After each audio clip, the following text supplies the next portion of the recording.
right, good morning, everybody.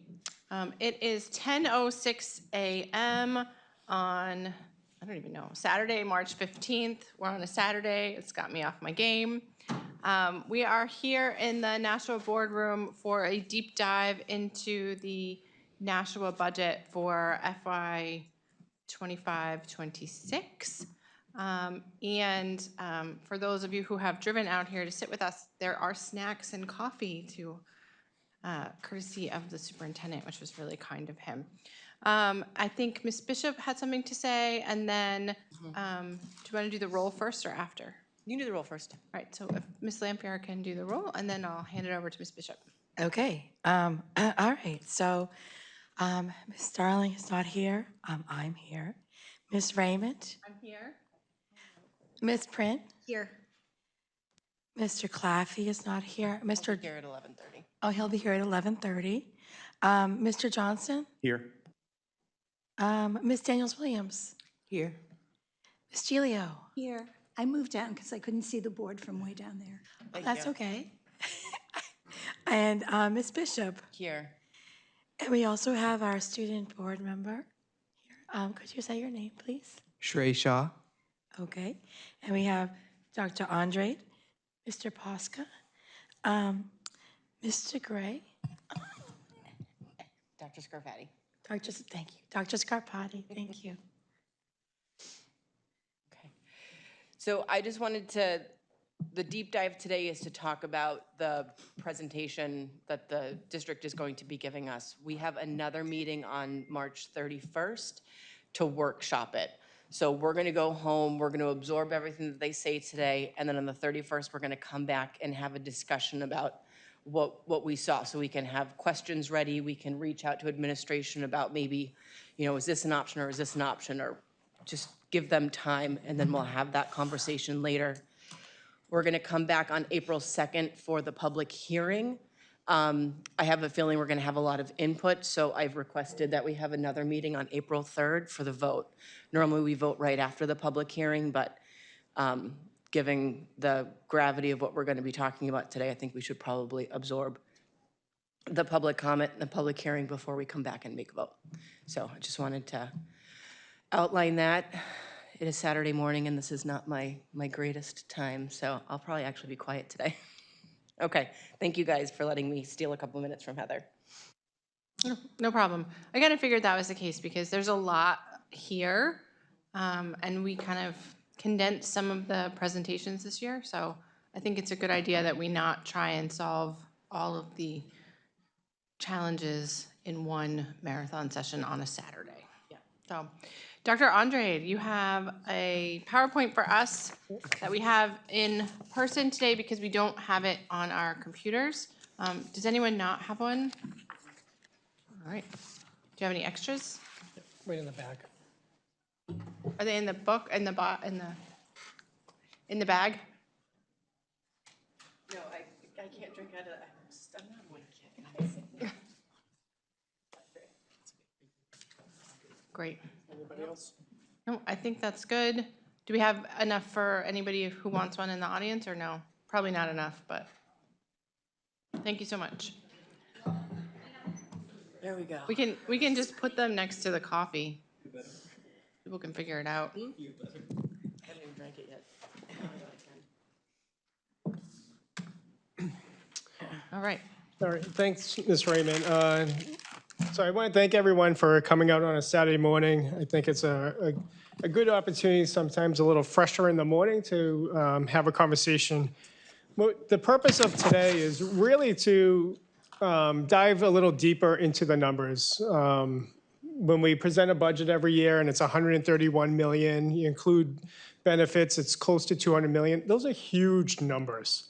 And what we want to do is really break down a little bit on what goes into those numbers at the school level, at a department level, and really engage in a conversation so that you can see when it's really unpacked on when the money is closest to the student, what does that look like?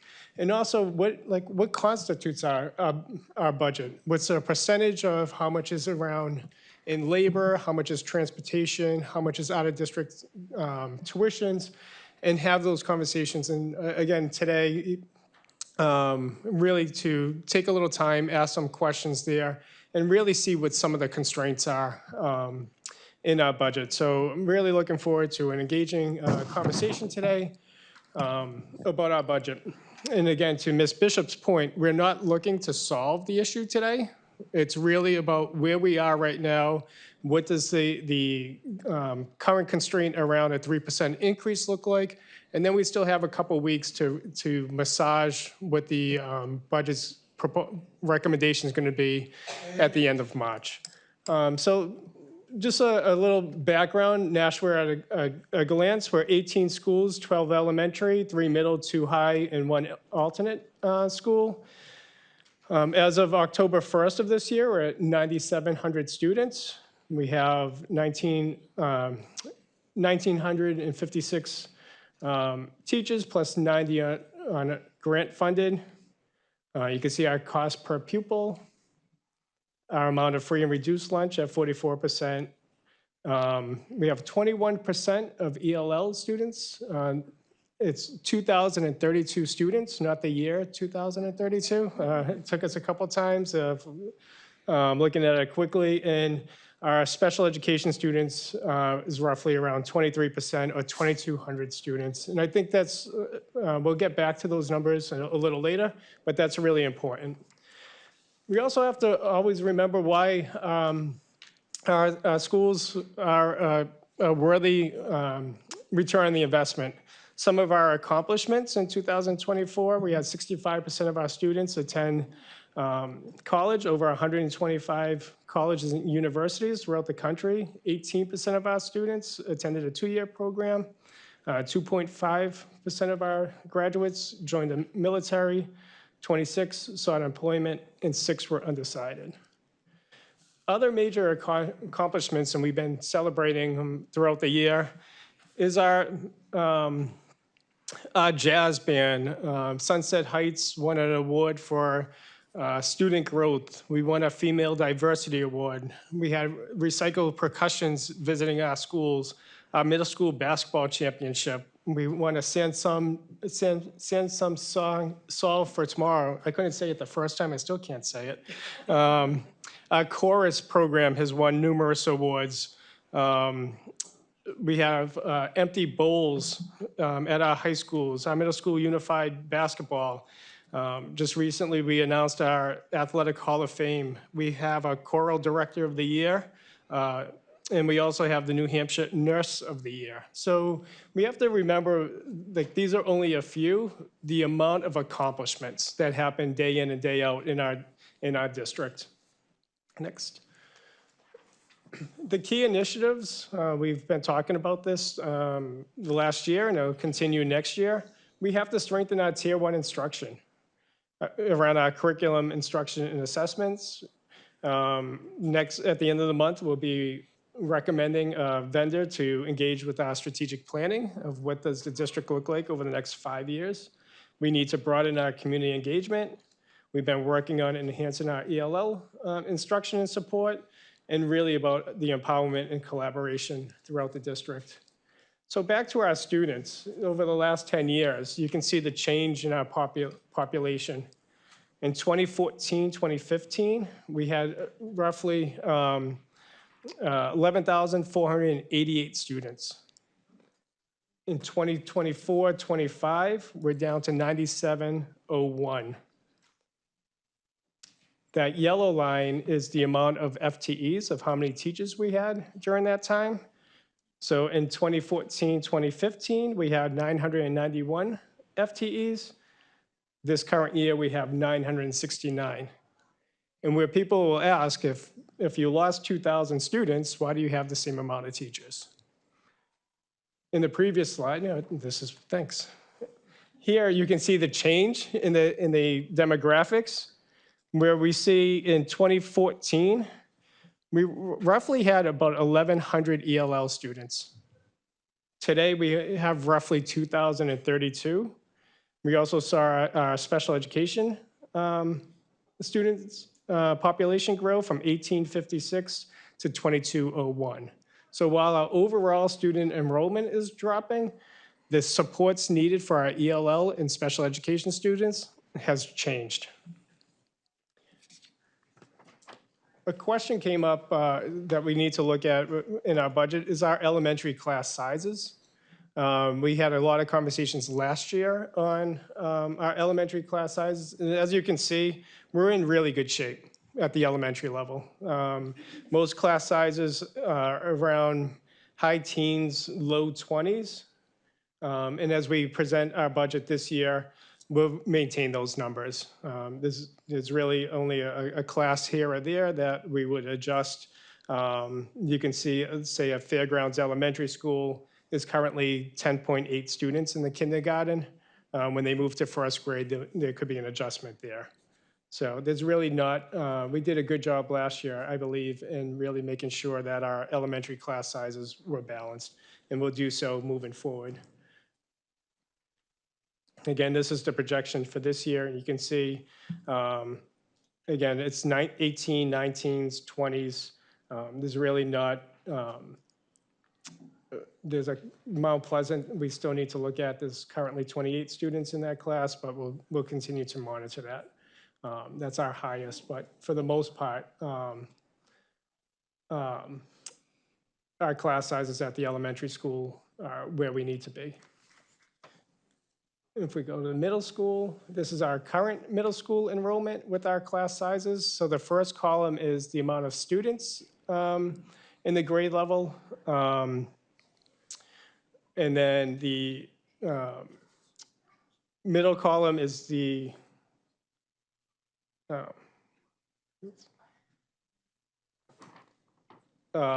amount of teams. Can you go to the next one? Sure. Yeah. So it's, the first column is the students. The second column is the amount of teams. The third column is the amount of teachers on a team, and then you can see the class sizes. So you can see next year, the class sizes projection at the middle school is around 23, 27, 24, 21, 24. McCarthy is at 29. That also includes our special education students who sometimes are guests. They might be in programs that come up, so they're not always in a class. And then 20, 24, 26 is 21, 25, 26. So we're still in good shape. Back to our ELL students and our enrollment. This is a conversation where we really had around our DOJ and moving forward. You could see, again, back in 2014, 2015, we had roughly 1,100 ELL students. And then for ELL teachers, we had roughly over 20. Over the last few years, we've seen, again, the increase of ELL students, but we also saw the district investment in ELL teachers. So as of 24-25, we have, again, almost 2,000 ELL students, and we're at 50 ELL teachers. This is what we're projecting next year. This is the amount of ELL students per teacher. And you could see over the years, their caseload was in the 50s. And so we are moving in the right direction. You'll hear this morning that we'll be recommending another 8 teachers in this upcoming budget in the ELL department. And looking at the amount of screening that we've been doing, we'll need another 8 teachers next year in the ELL department. Are you going to talk about, I'm trying not to interrupt your flow, but are you going to talk about the DOJ's recommendations and our requirements as we talk about like recommended changes to the budget? Or should we be asking questions in the middle? Yeah, I'm fine with the questions. Mr. Chopra is here as well, so we can ask about the recommendations. He reviewed most of those guidelines on The other Tuesday night. Yep. But it is really about a strong ELL curriculum, making sure we're screening all our students.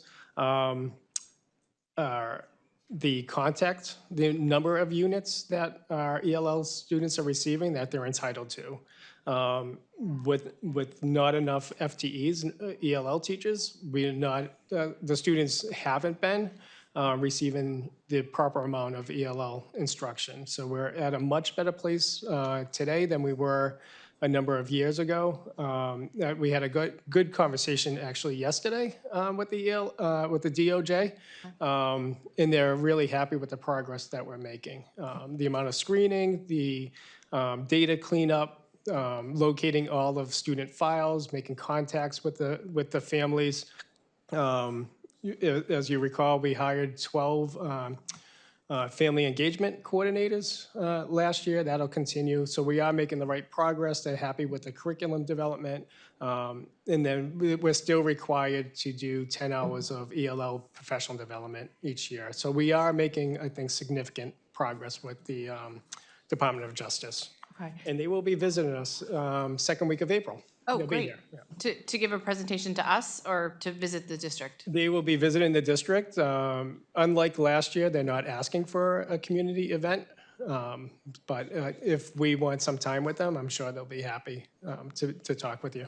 So one of the lingering questions I had after Mr. Chopa's presentation the other night was about, and you had just touched on it, about making sure that our ELL students are getting their required number of service hours, because just like that, the kids with IEPs have to meet service requirements. The ELL students also have those.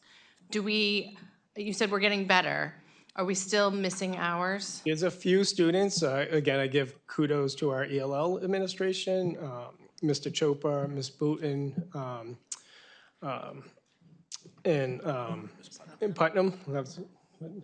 That was Erin. It was just, so they have it down to the exact number of kids, their minutes. Some of the questions that we're having, the kids missing the minutes, they're dual identified students. So they Okay. might be intensive needs students and ELL students. And so how do you provide all of the special ed student minutes and the ELL? So we're having good conversations on there. But for the most part, we've identified all the students and there's a plan in place. All right, great. That's a challenging number of minutes when you are dual identified, right? To have enough minutes in the day and also get your core academics and your fun stuff too, because those kids deserve to do chorus and, gym and art.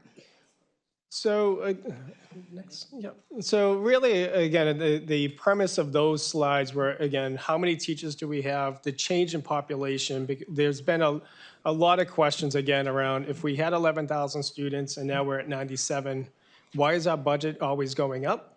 And then why do we need the same amount of FTEs? And it is really about servicing the needs of our students in that changing demographic. So today, before we get into unpacking the budget a little more, just to put context, each year we get a letter from the mayor. This year's letter to all the departments from the mayor is asking us to come into the Board of Education, the Board of Aldermen, with an increase of no more than 3%.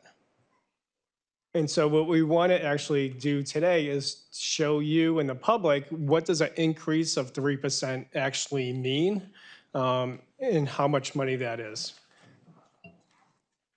So at this point, I'm going to hand some of the budget presentation over to Mr. Gray.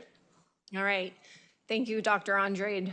So up on the screen in front of everybody is last year's fiscal year 25 adopted budget and our fiscal year 26 proposed budget. As Dr. Andrade just mentioned, the guidance from the mayor's office is a 3% increase. So if we quickly jump down to the lower right-hand percentage, we can see right now that we as a district actually have a 7.6% increase. And if you back out benefits, it is a 6.6% increase. So just a couple things. Can you just use more words for that? That's if we change nothing? So at this time, that is if we go ahead and change nothing. And let me get into the additional slides, but that is a couple buckets went up. Okay, so our 80% of our overall population is our labor and our benefits, right? 2% of our population of our overall budget is our utilities.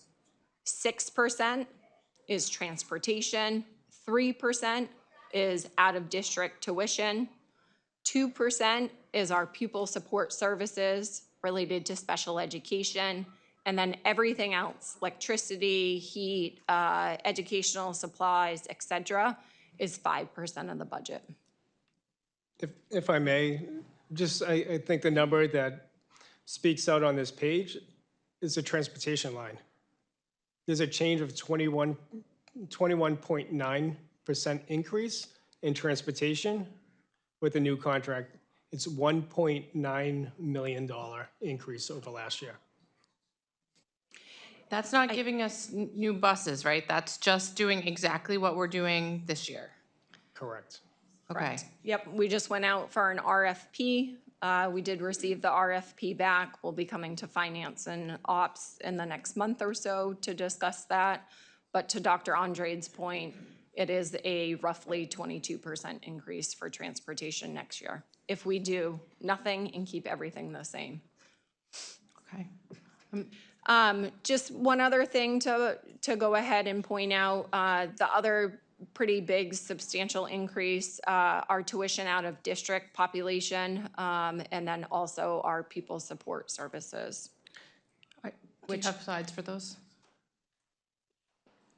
Yeah, we'll dig into it. Okay. I won't ask. I'll wait. No, it's okay. Oh, Ms. Lampier?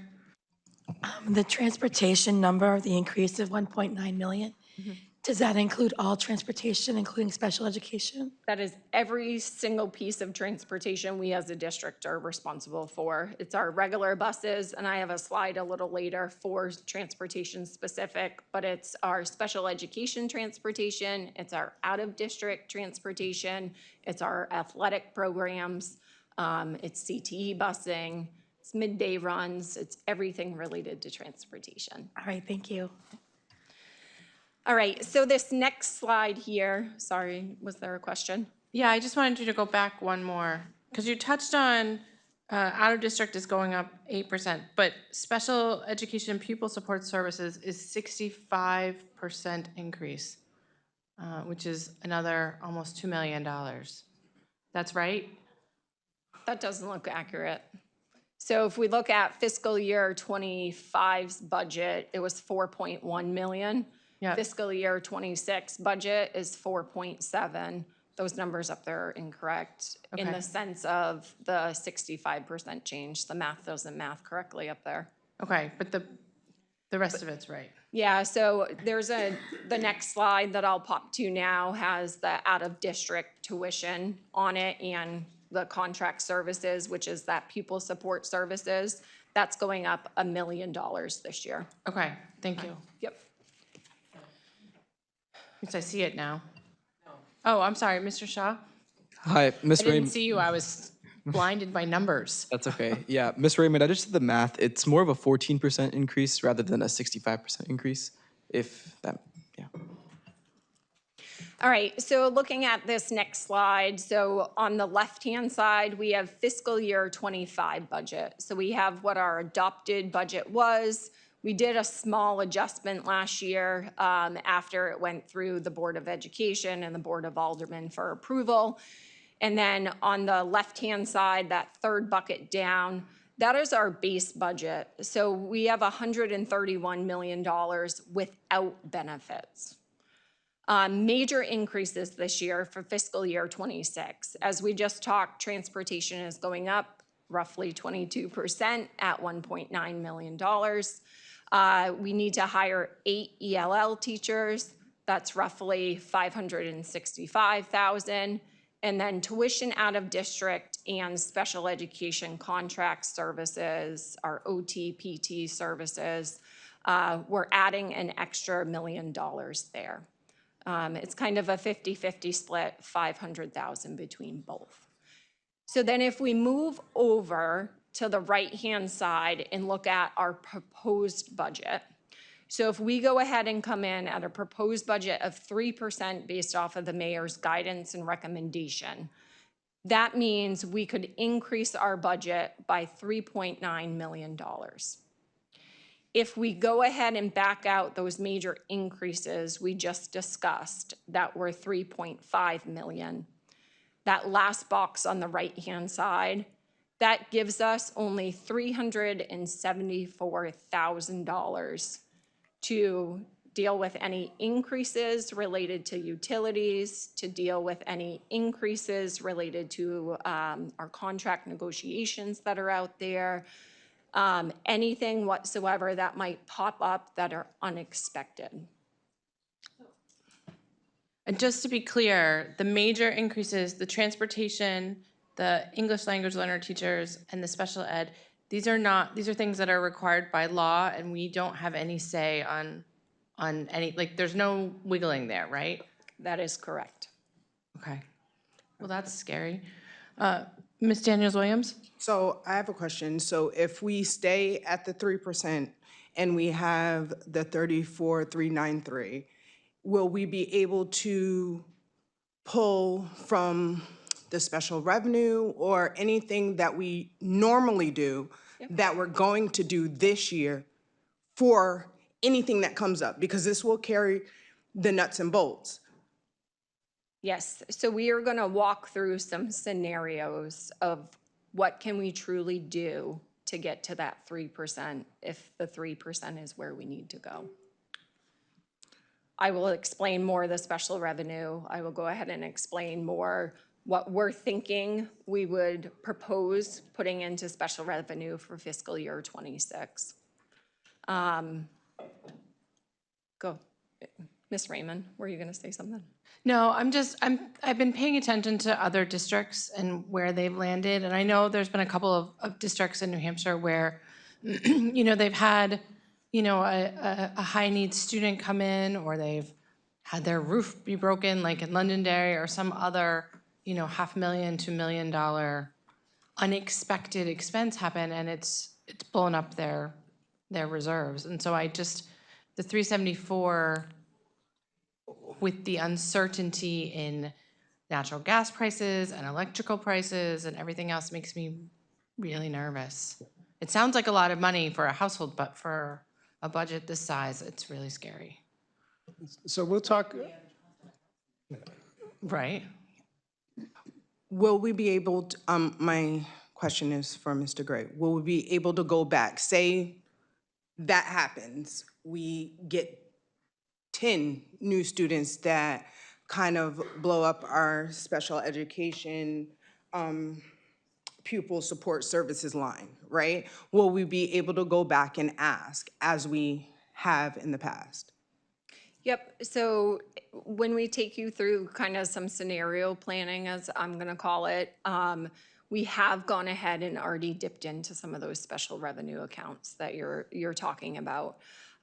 We do have some reserve accounts that are available that are truly those emergency funds. So if utilities go up, we potentially could pull out of there, similar to the special revenue. But again, I think to Ms. Raymond's point, I would be super cautious to some degree because once special revenue is gone, it's gone. So let's go ahead and move through, if folks are okay, the other few slides, because I think that might answer a little more of the questions that are coming up right now. Okay. Yeah, I just want to mention, so once the budget is approved by the aldermen, we can't go back in like October or November and say, we've had something and we need more money for this year, because the aldermen, once they approve the budget, that's how they set the tax rate and then do the taxes. So it's not like they have, an empty bucket of money that they can keep pulling in. So when we finish and the aldermen finish, then they set the property tax rate, people pay their taxes, and that's all the money there is. They can't go back and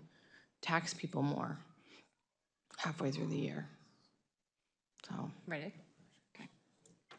which is good. I mean, I'm a property taxpayer. I don't want my taxes to go up. so to Mr. Gray's point, and so to the last slide, we look at 3 buckets. Bucket 1 being really, what are we required by law to do? And these are just examples. What's our federal and state mandates? So we must provide special education supports and services, no matter what the cost is. We must provide ELL supports. we must keep our buildings safe and warm. So that's where a lot of the money, like that's in bucket one. Transportation, we have to transport students. All the other RSAs are in bucket one on things that we're required to do. Other contractual obligations, so there's a lot there. Bucket two is really like some of the nice to haves, right? So things that you might put into kick off a year if we can afford it this year. For example, like some technology upgrades. That's a nice to have. It would be great to do, but if we're at a 3%, we talked the other day about panels. Panels might get pushed off for a year. Like that's a $200,000. But again, things that we will be needing moving forward.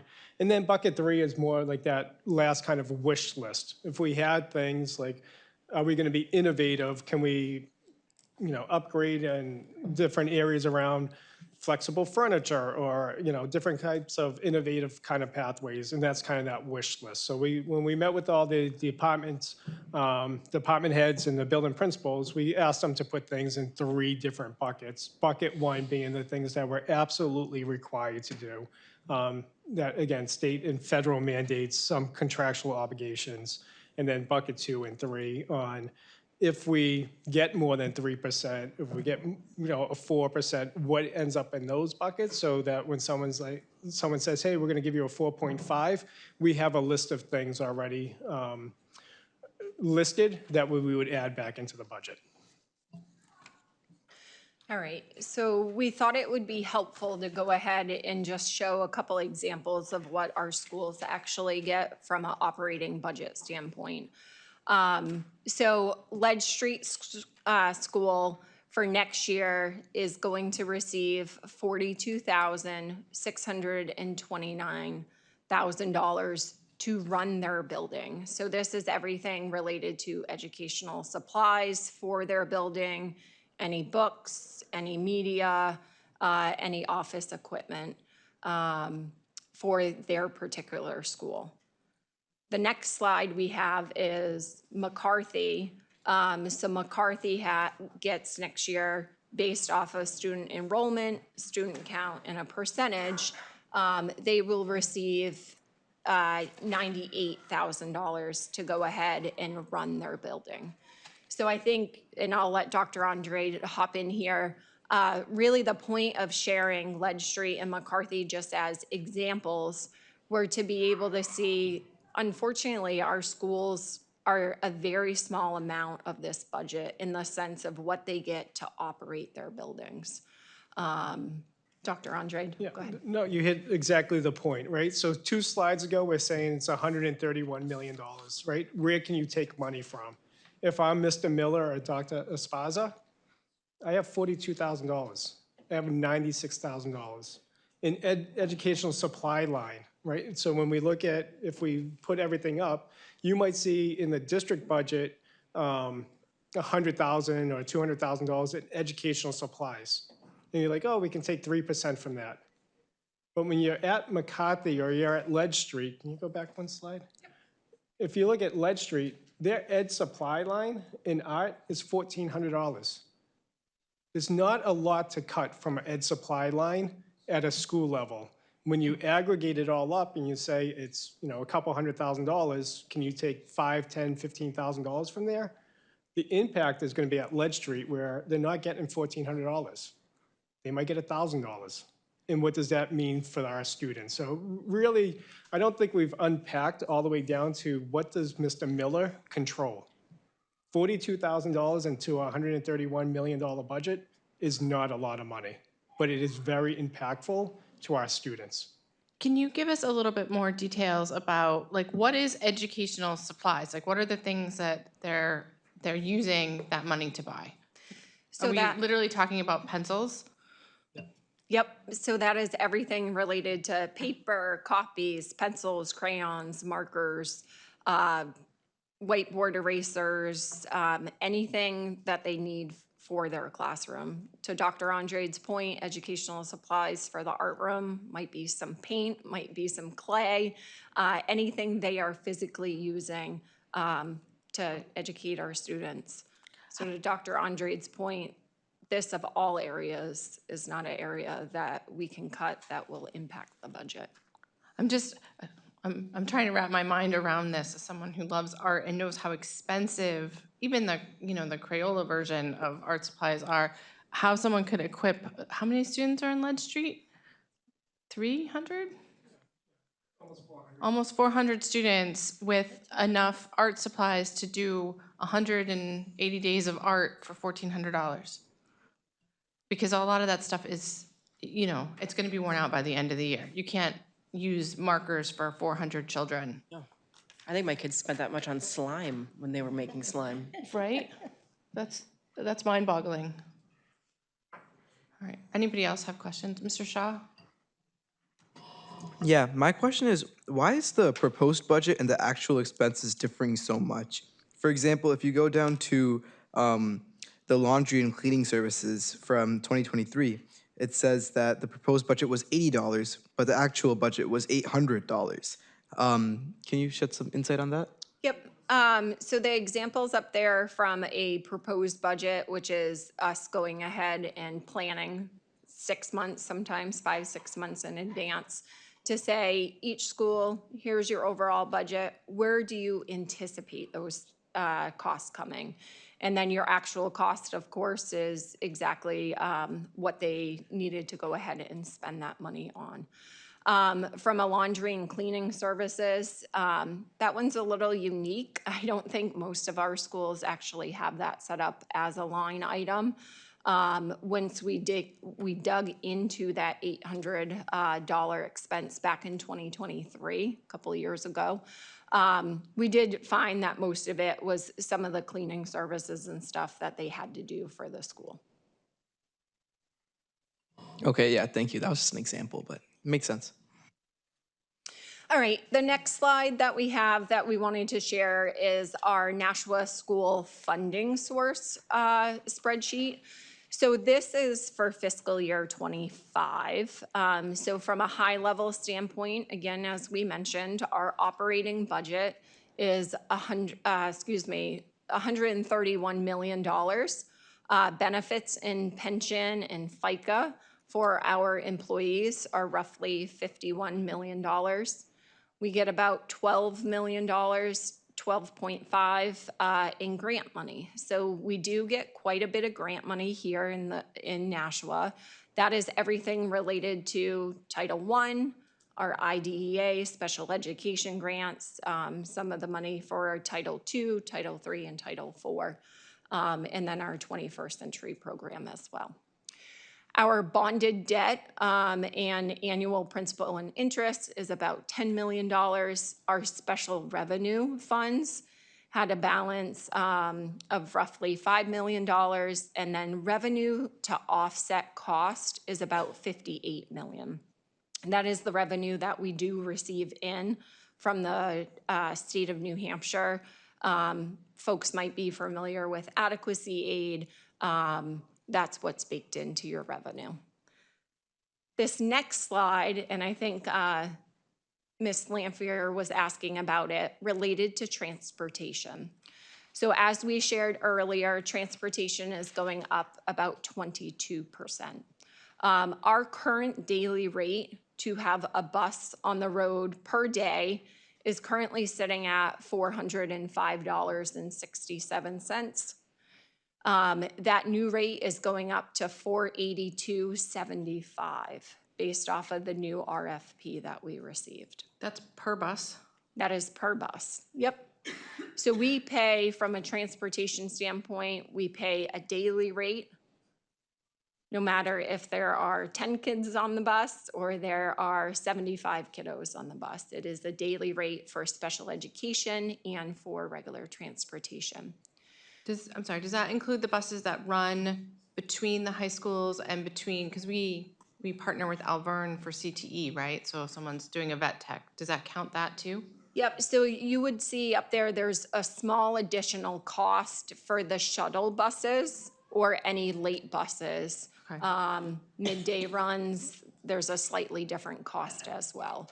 And then other transportation costs, that are in there is all of our athletic programs, going ahead and moving students that are out of district for transportation.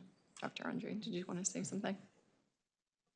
So one thing that, again, some of the potential savings here is obviously not to make as many runs, right? So the cost is the cost, but, so we'll be looking at, the efficiency of our runs. Can we actually eliminate 1 or 2 buses?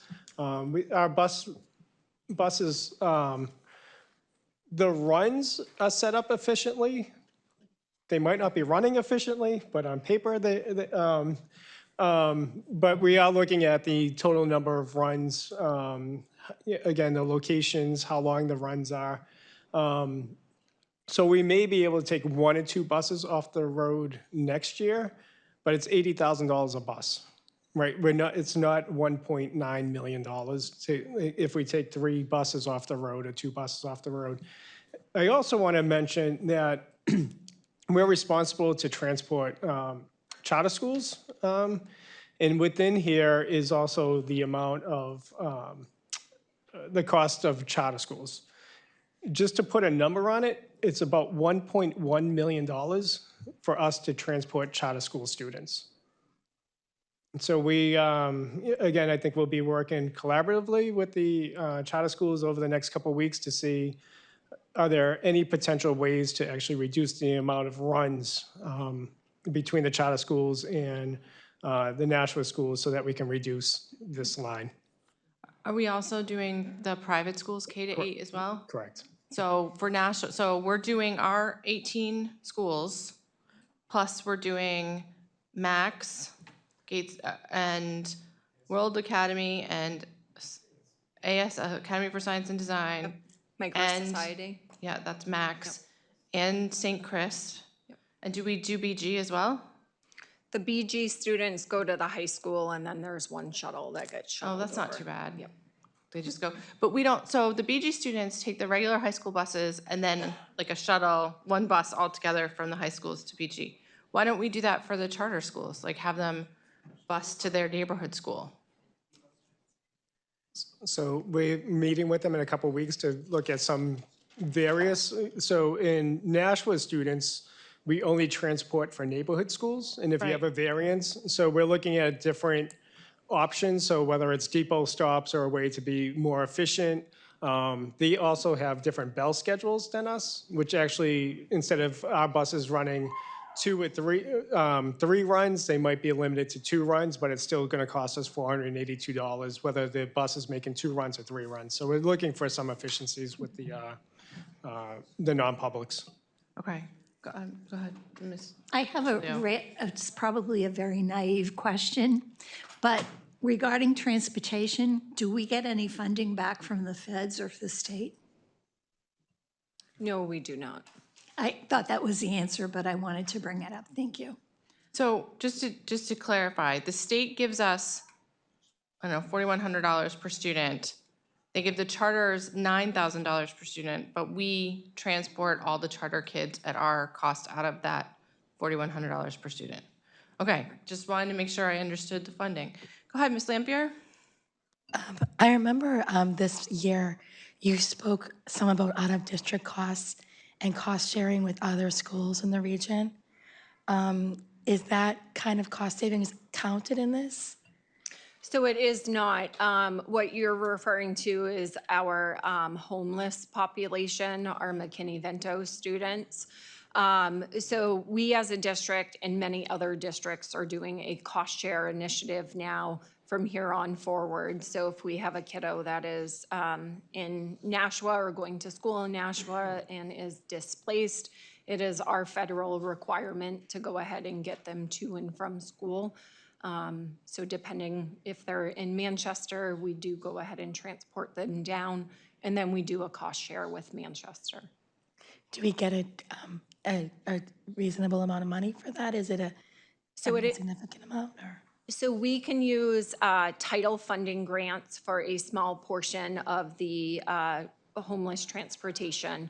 then we go ahead and do a cost share with the districts. It's usually a 50-50 split is what we've worked through the state to cost share with them. Okay, and the special education buses line, that includes all the out-of-district transportation, right? Those 40 special education buses are just our current Nashua student special education buses. The other transportation cost for out-of-district is that bottom line. I see. It's included in that 597. Okay, thank you.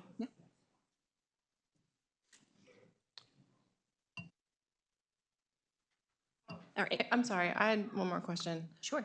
Just, I don't think it matters which slide you're on. Going back to the McKinney-Vento, so I went to a New Hampshire housing thing recently, and I learned that homelessness in New Hampshire has increased 53% this year. Are we seeing that in the families that are utilizing the school district as well? Yes, unfortunately, we absolutely are, right? And it's a very tough situation for those families. Right. I think several of the calls that I've been on and talking to other business administrators and the transportation folks, it's definitely increased substantially across the state. We've tried to work with the state to say, how can we get creative? Because there's not one transportation company out there that kind of will do it all. So that's why most districts go ahead and do a cost share. And have you included an adjustment for next year, for this, to accommodate for some of that? Because honestly, I don't think housing is going down, so I worry that we're gonna continue to see more of our kids end up unhoused and having to, stay in various places, and then schools having to help, do the right thing and keep them with their home school. Yep. So I think at the end of this year, it will be interesting to see kind of what that cost share number is. I think it ebbs and flows so frequent that we could get a call on Monday and there's 5 families that are now displaced and we have to go ahead and set up the transportation. So I think to actually budget and put a dollar number on it of, hey, what could we get back from a cost savings or a cost share standpoint is a little unrealistic because it ebbs and flows so much. Right, I meant for the increased cost, because if you get a call Monday and there's 5 new students that live not in Nashua now, because they're staying someplace temporarily, that's 5 $400 buses. Yep, Okay. All right, thank you. you're welcome. All right, I'm going to jump over to special revenue. So as of the end of June, this is our school special revenue accounts. So a couple things to highlight here, because I think when you first look at it, I think to Ms. Daniel Williams' point, there's quite a bit of money sitting in our special revenue account. But I say that with an asterisk, in the sense of these special revenue accounts, we can only utilize for what that account specifically says. So the first one for special education, local tuition, we do have a balance of 2.7 million sitting in there. Now, we will recommend next year that we go ahead and reduce that balance a little bit for expected costs next year, but that fund you can truly only use for special education costs. So we could use it for tuition out of district, we could use it for contracted services.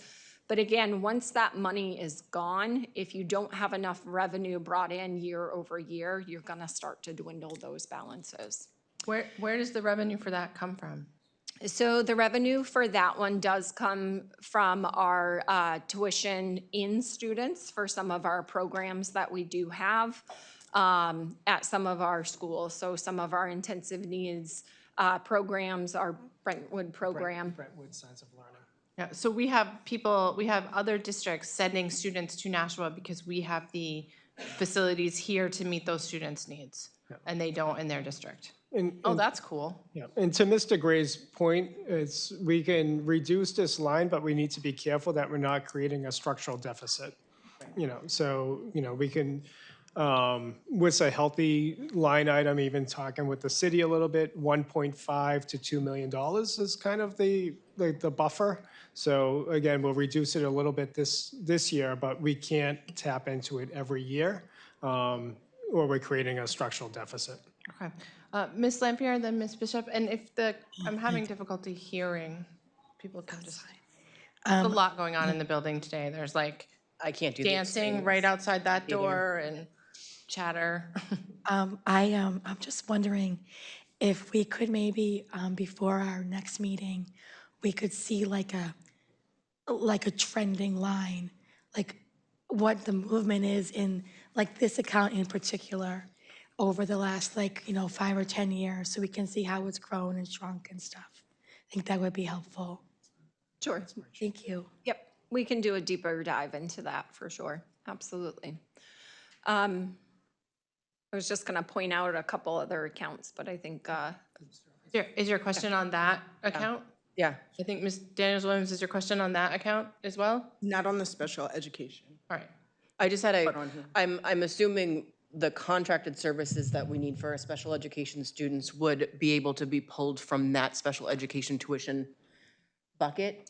that is correct. And Yep. I'm anticipating our contracted services are only going to be increasing over the next several years. That makes, that number to me is small. Yes. So at this point, and again, as we get further into the budget, working with our special education team, we saw the $1 million increase with tuition out of district and contract services in our operating budget. In addition to that, we have worked with the special education team to go ahead and say, well, what more do we need? And so we've gone ahead and said we should go ahead and put an additional $500,000 of cost in that special revenue account for contracted services, because again, that is an area that is unknown and potentially ebbs and flows. And then also our tuition out of district. So there's roughly $1 million that, again, we'll recommend, in addition to what you saw in the operating budget, to go ahead and pull out of our special revenue account. Ouch, okay. If yours is not on this line, I'm gonna hold it for a second. Is yours on this line? It's just an overall question. Okay, then I'm gonna let Mr. Gray keep going, and then we'll go back to it. All right. Don't let me forget, Ms. Daniels-Williams. Thank you. So just a couple other things I wanted to point out. So school CTE tuition funds. So that is for all of our CTE programs. So if there's other schools throughout the districts that are sending their kids here to Nashua for our wonderful CTE program, we do get a little bit of tuition year over year.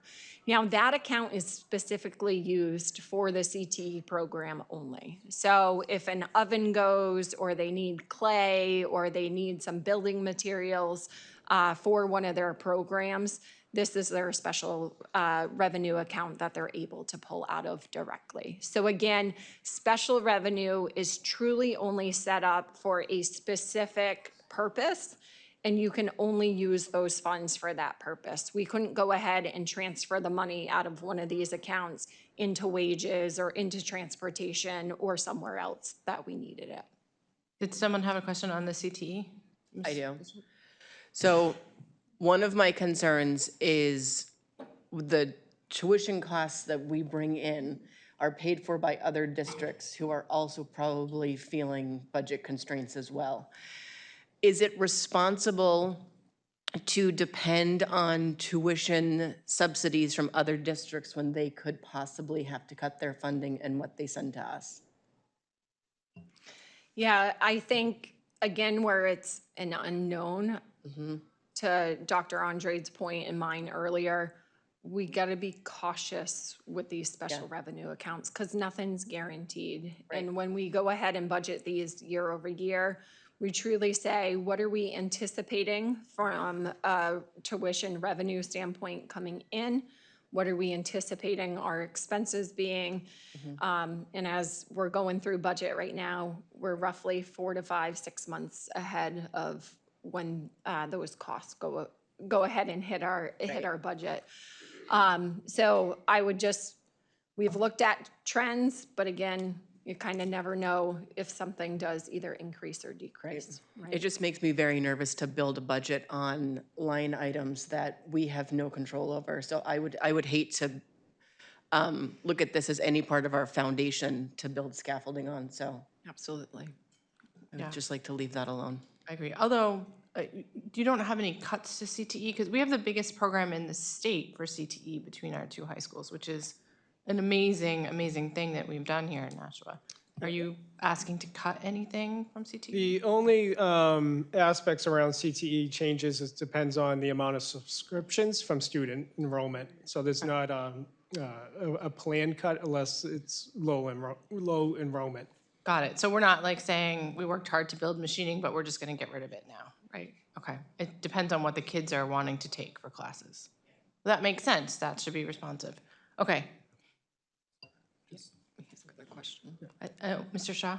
Yeah, it's for the CTE, that's why I'm asking. Can we use the CTE budget to pay for the wages of the CTE teachers? Oh, that's not enough. No, absolutely no. Okay. I'm sorry. Yeah, that's just not enough money. Yeah, so it's more for 3D printers and stuff like that that's used for the specific purpose. Yep, it's truly for the supplies. Think of it as the supplies, the bigger equipment purchases for CTE. I see, that makes sense. Yeah, those machines for machining were very expensive. But if you graduate and you know CNC machining, I mean, you can get a $75,000, $80,000 job. Yeah, I know I did old. engineering this year, the intro to the engineering pathway. Those 3D printers, we have 4 or 5 of them. I know Dr. Andrade was there. They cost like $3,000-$4,000 a piece. Yeah, but that's an immediately marketable skill that kids want to have. So I think it's great. Ms. Daniels-Williams has been waiting. Was yours on food? Okay, next. Okay, Yay. I was gonna say, so I'm not gonna go through every single one, but I wanted to at least kind of highlight 3 or 4 big ones. So food service being the next one. So food service, we cannot utilize except for food service. Food service, we as a district, they are a self-funding program. So when we build our budget, we do not go ahead and pay for all of the costs related to wages for the food service folks out of operating. They are a self-sustaining account that go ahead and pull in their own revenue. So again, the food service balance up there might look substantially high, but it's not really, depending on the cost of food and everything that is going up. Their wages, their benefits, all of that come out of their program. So every year they get money in, we pay for all their expenses, and then this is their balance. You know, almost think of this as like a savings account, I guess. This is their balance year over year. So I just want to be sure everybody understands, again, food service, we cannot touch that. It's only for food service. And during COVID, this number went down because we weren't feeding kids. So this number has actually grown over the last 2 years to, what's that? We weren't charging kids. Yeah. Yes, thank you. Thank you. But revenue wasn't coming in. So this number went down substantially. So over the last couple of years, it's grown back. But again, to a healthy place where any kind of upgrades to the kitchen, stoves, ranges, hoods, this is coming out of that number. So it's really, again, a conservative number so that we can make sure that our kitchens are in great shape so that we can feed our students. And the only way to truly increase this account would be, unfortunately, to increase our meal prices. And at this point, we're not looking to do that whatsoever. But I know a question has popped up, so I just wanted to address I'm like that. instinctively shaking my head. Families cannot afford for us to make it more expensive for their kids to eat. Ms. Daniels-Williams, thank you for waiting. So being that budgets are built by the year, and there's this amount in this account for this year, I was wondering if we could build the ability to help more with school lunch, as we are having a food shortage, a shortage of the kids being able to pay independently for the lunch, which brings us to our fundraisers that we do for with the Nashua Soup Kitchen and everything like that. Is it ability for us to cover school lunch for the 2026 school year? Can we build it out of that because that's what that money has come from and that's what it's for? No, That's just my question. yeah, unfortunately, I would say no. If we as a district wanted to go ahead and basically 100% pay for everybody's meals, we are a population of 40% of free and reduced lunch. Again, year over year, you want some type of balance in that food service account, just like tuition out of district. You know, we as a district will never not feed somebody, right, if they can't financially pay for it. And we're not collecting like bad debt and stuff, you know, and the bad debt's fairly low. So I would say as a district, we probably don't want to go down that road of saying it's free lunch for everybody. But we could go ahead and have more of an educational session with Dahlia Daigle and the food service director and team, if that is something that the board is looking to do. Yeah. Do you think Ms. Daigle could get us a number? We looked into it pre-COVID, and it was very expensive. I'm just curious what it is now. And we've just talked about how the increase of unsheltered has happened in this district. I just think that it would be very important only for this budget year. Like, it's not something that we're trying to carry forward, possibly, but not something that we are doing long-term. This is for this one budget year. And I'm not sure exactly how much, because these numbers are almost a year old, because today is 3/15/25. So, you know, I'm not sure. And I just want it to be something that we can talk about as a board to support our community with that, because I don't believe if the children don't have money that we feed them. It's certainly something we can put on an agenda one time. We can address we don't let this them run an later account. on. So we can make that an agenda item for a future meeting if we find ourselves. Before the budget? I don't know, but we should also have Meals That Matter come in again. Right. Because So we've heard from those and we have the resources. I just don't want it to go by and not be able to do something. This is our talk it out session. This is what we're doing. No, to that's deep the, dive. that's the 31st Okay. is the talk it out part, but Can we have the numbers from those staff by the 31st so that we can at least make an educated decision about school lunch for these children? so yeah, we can.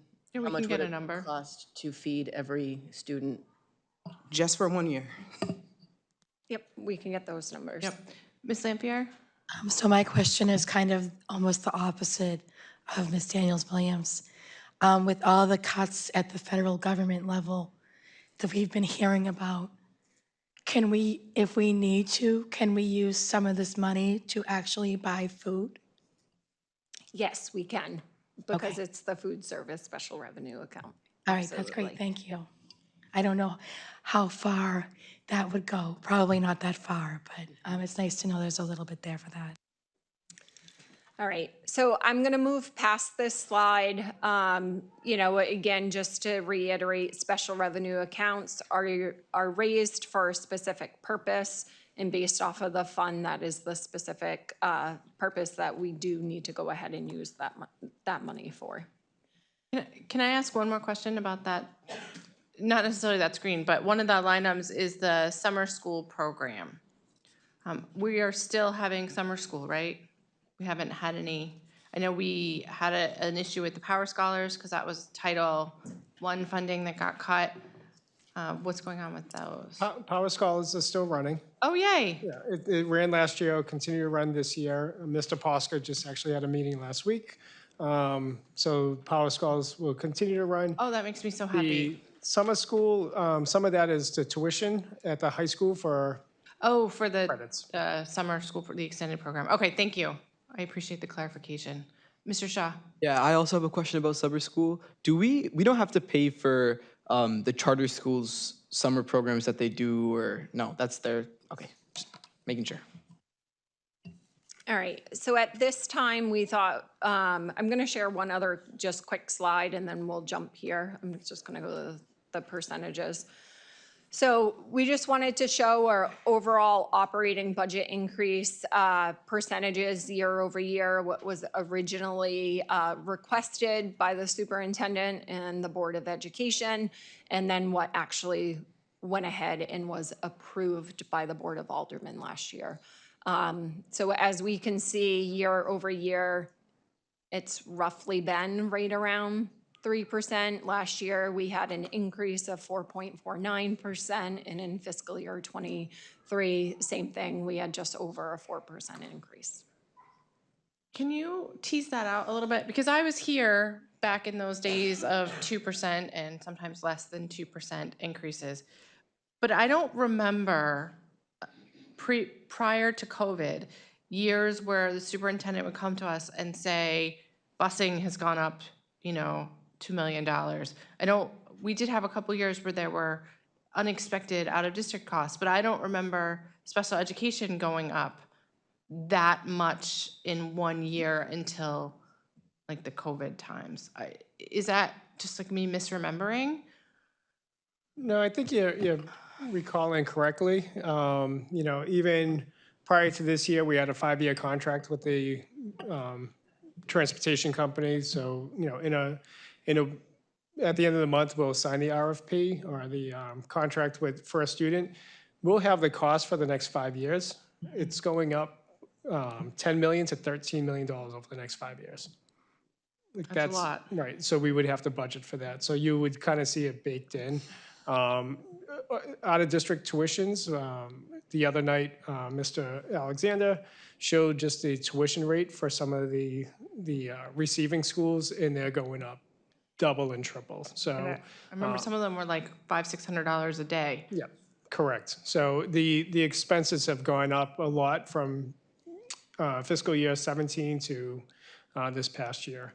Just even the difference between the 4.49 and the request to this year is of a 3%, just dollar-wise, is roughly $1.8 million. And so that's, if we were looking at the 4.49 for this year, again, that's a $1.8 million difference, which again has an impact on some of our decisions. Okay. Go ahead, Ms. Giglio. I just looking at this, I see that prior to the FY 2024, what we requested was cut back a little each time by the Board of Aldermen. But it looks like in FY 24 and 25, they honored what we asked for. And I'm wondering if there was a way that we made that happen that we could utilize again this year so that we could get what we need above the 3% going forward. Just a thought. Well, some of, again, is open communication on what's the impact, and that's a lot of today, to be transparent on what does a 3% mean, what's our major concerns or constraints going forward around transportation, special education, but also, again, drill it down to the school-based level. What does it mean to Ledge Street, to Fairgrounds Elementary School? Again, that level of education, even for the Board of Aldermen or the mayor or the general public, on what does it mean if we don't meet our request. Thank you. Are you going to get into today some options and scenarios about if the Board of Aldermen say, listen, the taxpayers can't do it. We just can't do it. You can have 3 or 3.5. What your proposals are. So that's where we're going to go now I'm unless sorry. there's other questions. I was ready.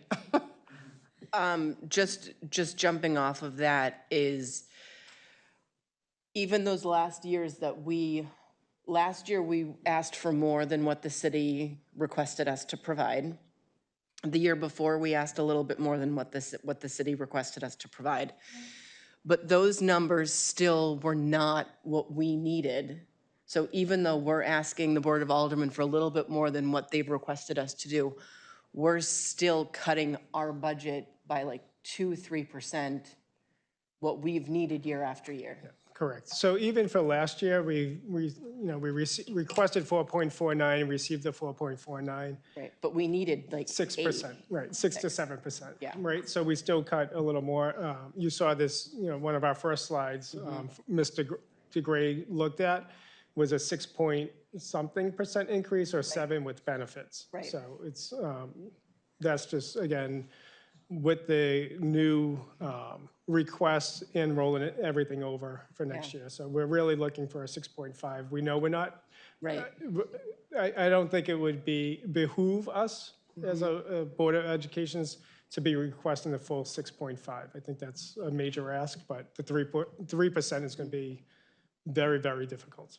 has there ever been a year that they've been like, we recognize that the school district is growing and needs more, and give us more than what we're asking for, like for us to build and plan on? Or are we always cutting something from our budget? And I am being a little facetious. We're always cutting. Okay.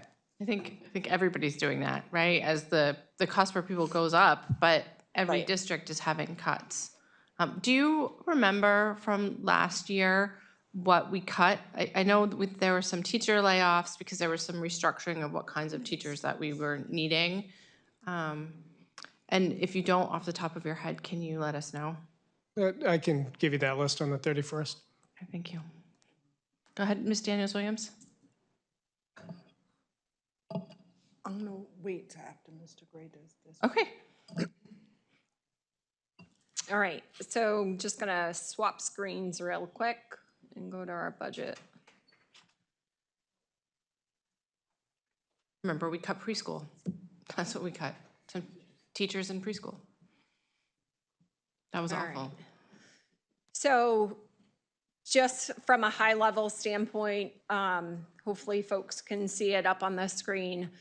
So a couple different scenarios at this point, and again, this is to Dr. Andre's point, just an educational, transparent conversation. So if we look at column G, that's the 6.6% increase that you folks saw early on, where our current budget is. If we need to go ahead and get to a 3% increase, and I apologize, I don't think you folks have this, so. All right, is there a way to make it bigger? Because I'm getting old and I'm supposed to have bifocals and I don't, so. Here, let's do this. Let's hide fiscal year '24, because at this point, it potentially might not be relevant.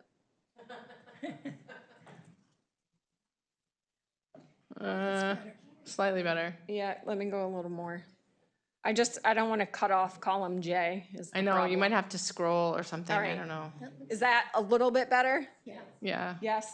Okay, sorry for the folks in the back. People in the audience can come sit in the middle, like kindergarten, free to that's move fine. up. It won't bother me. It's literally a living document, right? Yes, yes. This is a living, breathing piece of paper. Thank you, I'm sorry,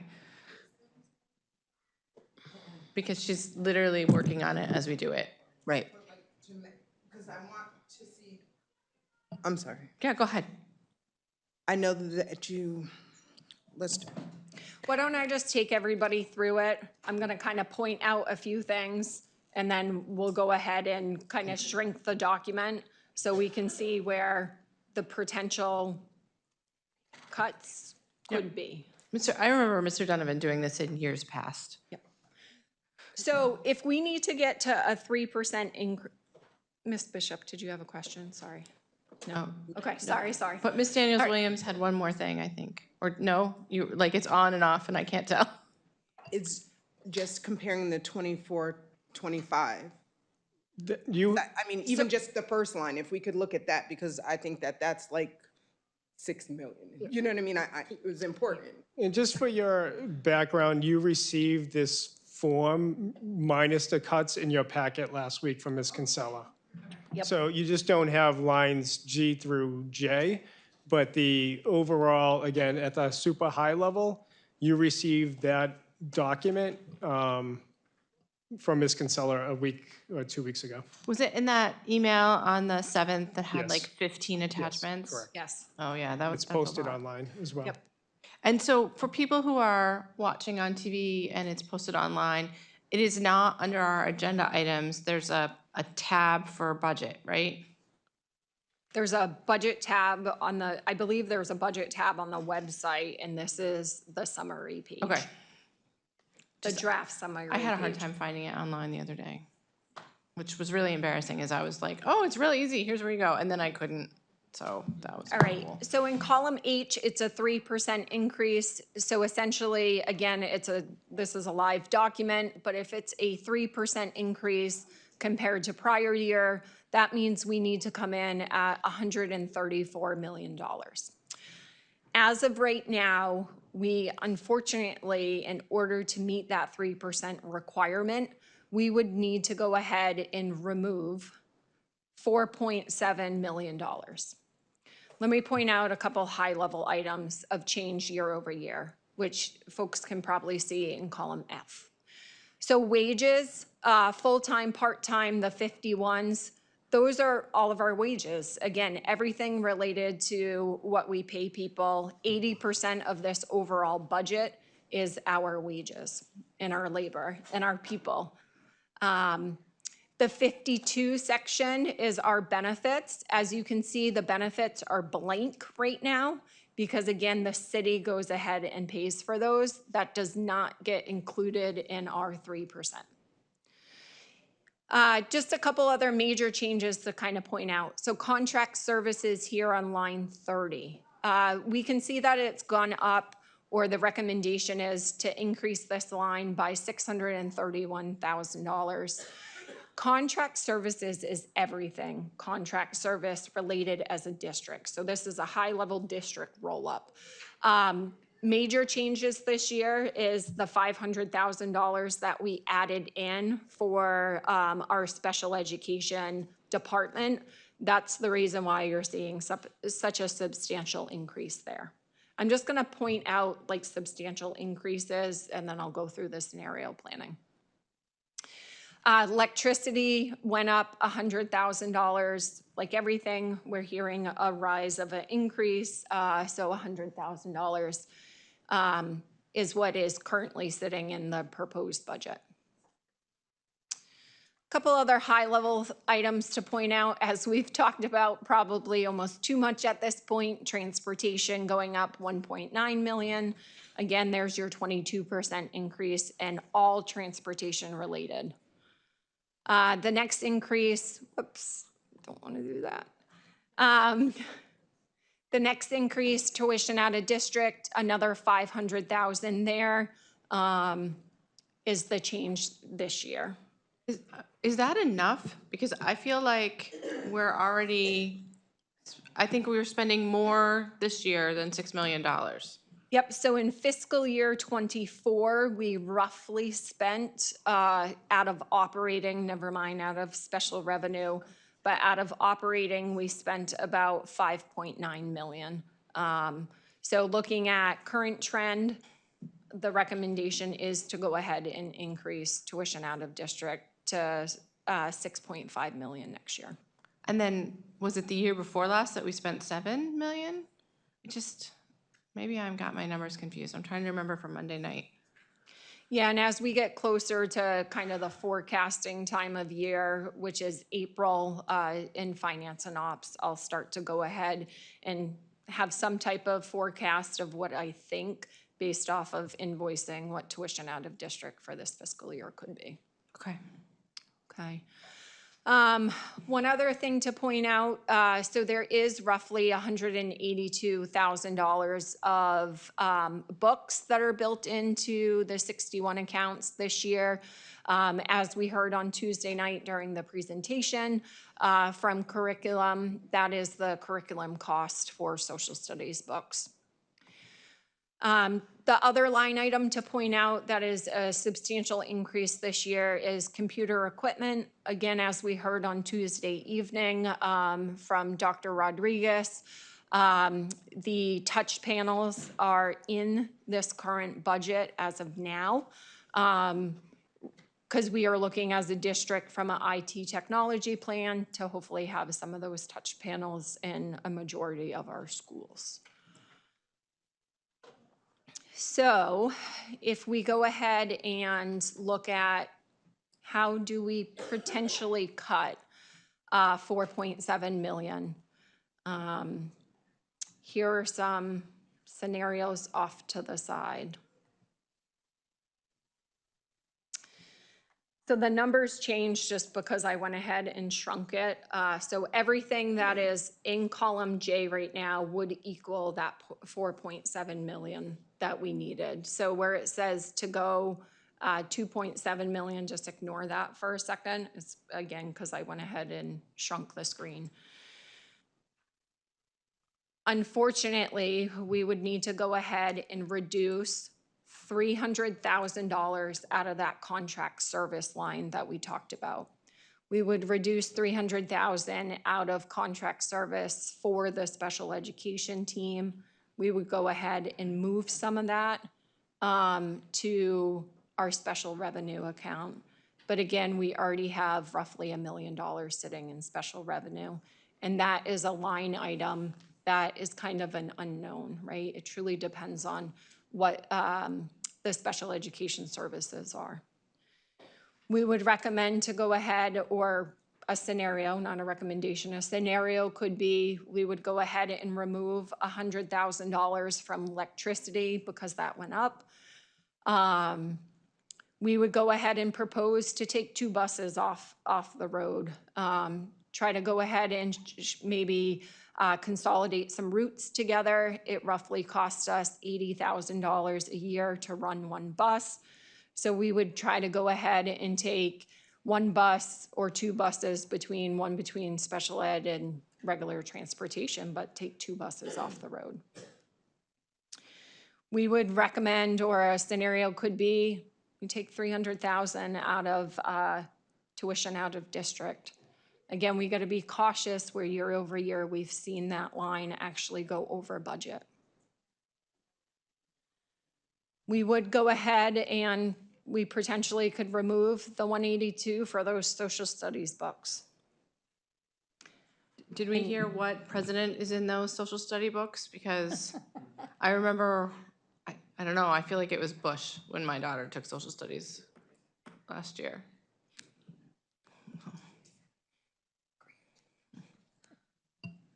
The other lever that we would, Can I just ahead. say, for the record, it takes a generation to know the history, so I think it's perfectly fair that the books are that old. Okay.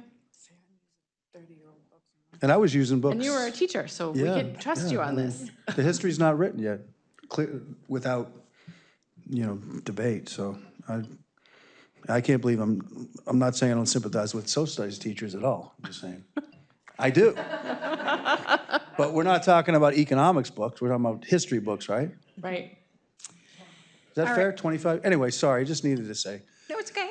That's all right. So welcome, then- Mr. Claffey. I just want to tell Mr. Claffey, so today we're doing informational, and then we're not making decisions on any cuts or anything today. Yep, We're I've been talking about briefed. options. I Oh, was you've been briefed yesterday, yes. Lucky you. And I We're was, going to percolate on it for a week and come back on the 31st. I was teaching math to 7th graders, so forgive me for being late, but Oh, that sounds fun.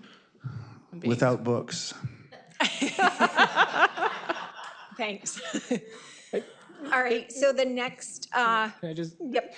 I think whether it's social studies books, but again, I think we're, from a curriculum office, we always need to be investing in the best educational supplies. So typically you would look at a 5-year cycle for replenishment between textbooks, no matter if it's math, ELA, social studies. At the elementary level, it's pretty cut and dry because we have programs that we fund or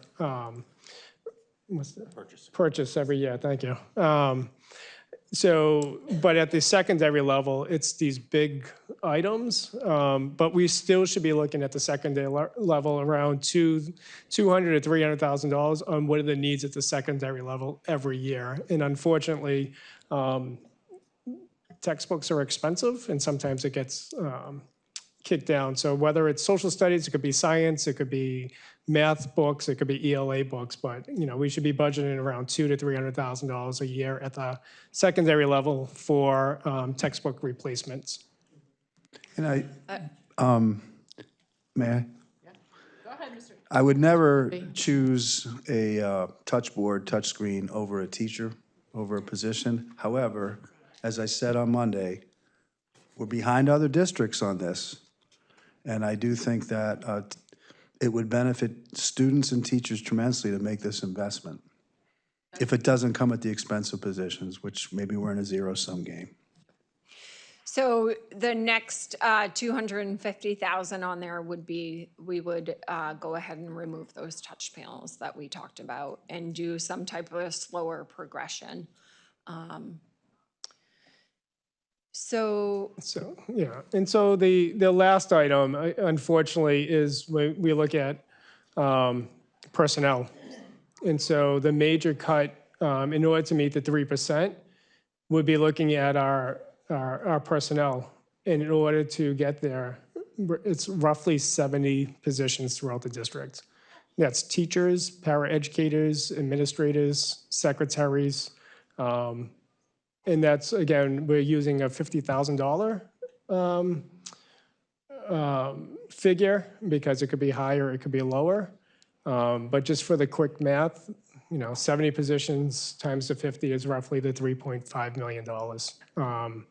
And as we kind of, again, we're looking through like a Lead Street budget, rolling things up, there hasn't been major changes, but 80% of our budget, 85% of our budget is people. And that's what a 3% looks like if we just make these changes. We can run through, again, a 3.5 or a 4%, again, is really what we're going to end up looking at is changes really in the amount of FTEs that we can retain as the money increases. But in order to meet this budget request from the mayor's office, there's no other way really to look at other than personnel. I mean, that's why we want to go through a lot of the lines. You see electricity, it's $100,000, but there's not a lot of other lines that are going to make a substantial impact as much as personnel, unfortunately. So I know we're not workshopping stuff today. However, I still have questions because that's who I am as a person.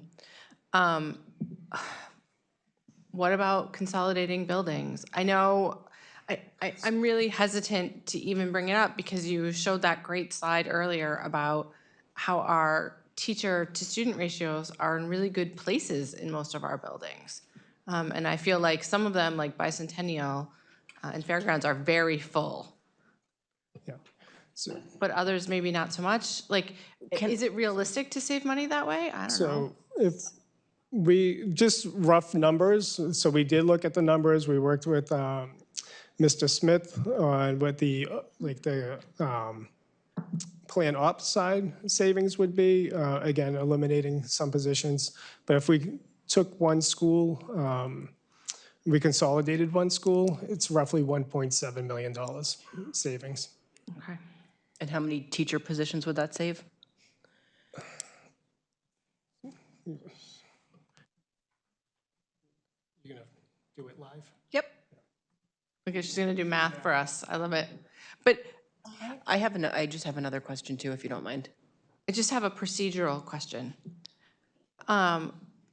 When we start to talk about this stuff, would it be your preference for us to email over the next week so that you have it to come back to us with on the 31st, or to throw it out here and have you come it out first on the 31st so that Mr. Gray isn't spending the next hour doing math for us Yeah, so. live on TV? Yeah, Which is so fun, but Yeah, so questions over, this is again where we wanted to say this is a 3%.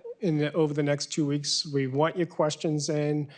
We can run a couple of different scenarios on what does that look like. But again, email or myself. But we want to make sure when we present on the 31st that we will present the questions that were, all the questions that were asked and then the answers to that. okay, because I really sincerely appreciate Mr. Gray, but I don't know if it's the best use of your staff on a Saturday to have her doing math for us live on TV, right? So I'd rather you write them down and then get back to us. And then Ms. Lampier, then Ms. Bishop, or Ms. the other Freeman, way? can I just point out real quick, I'm sorry, just so we can answer your question? Yeah. So if we put in the estimate of the 1.7 million to potentially eliminate a school, that would still, we would still have roughly a 35 FTE impact. And then also teachers at that school, right? So, no, the 1.7 includes wages that are being paid to a potential school, the cost, the overhead costs, electricity, their budget that you saw earlier, that roughly $40,000. Okay. All right, Ms. Bishop, Ms. Lampier. Well, we'll just go around the circle. That's what we'll do. So I have two things that I want to say. This is obviously not the first time that I'm hearing this information. This was a gut punch that I'm actually kind of crying because this is people's lives, right? I don't know why this is so hard for me. This is real people's lives. If we ask for the 35, not to lose them. Oh my God, this is so hard. I want to know, what would we be requesting from the city to not lose any teachers? What does that increase look like? And if you can't answer it now, that's fine. This is just really hard. Do you want me to write down the question? Oh, Mr. Posca's writing down the questions. Thank you, Mr. Posca. Ms. Lampier? All right, my question, I looked at the breakdown by levels last night. And of course, the first level is administration, 101. And I looked at the differences in wages in the proposed budget. And, I saw a lot of increases. I saw for supervision of curriculum development, full-time wages, an increase of $203,000. For administrative offices, wages full-time, I saw an increase of $99,000. For Office of the Superintendent, wages full-time, I saw an increase of $89,000. For administration check ed, I saw an increase of $78,000 wages full-time. And those are just, there's another one, fiscal services plus $91,000 wages full-time. And I just want to be, cognizant of, the fact is that teachers make less than administration because of the work, administration just gets paid more. That's how it is. But I think it's a little bit tone deaf to have these increases. And I'm wondering if these increases that are listed in the fiscal year 26 proposed budget are before the cuts down to 3%, or if it's after.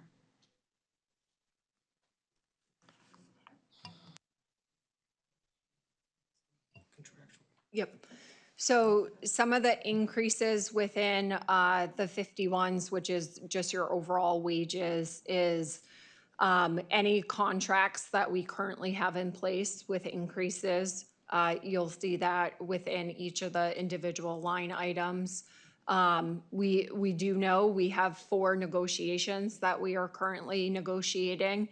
So it is wise of us to build a budget with some type of increase anticipated for those bargaining units that we are still negotiating at this time.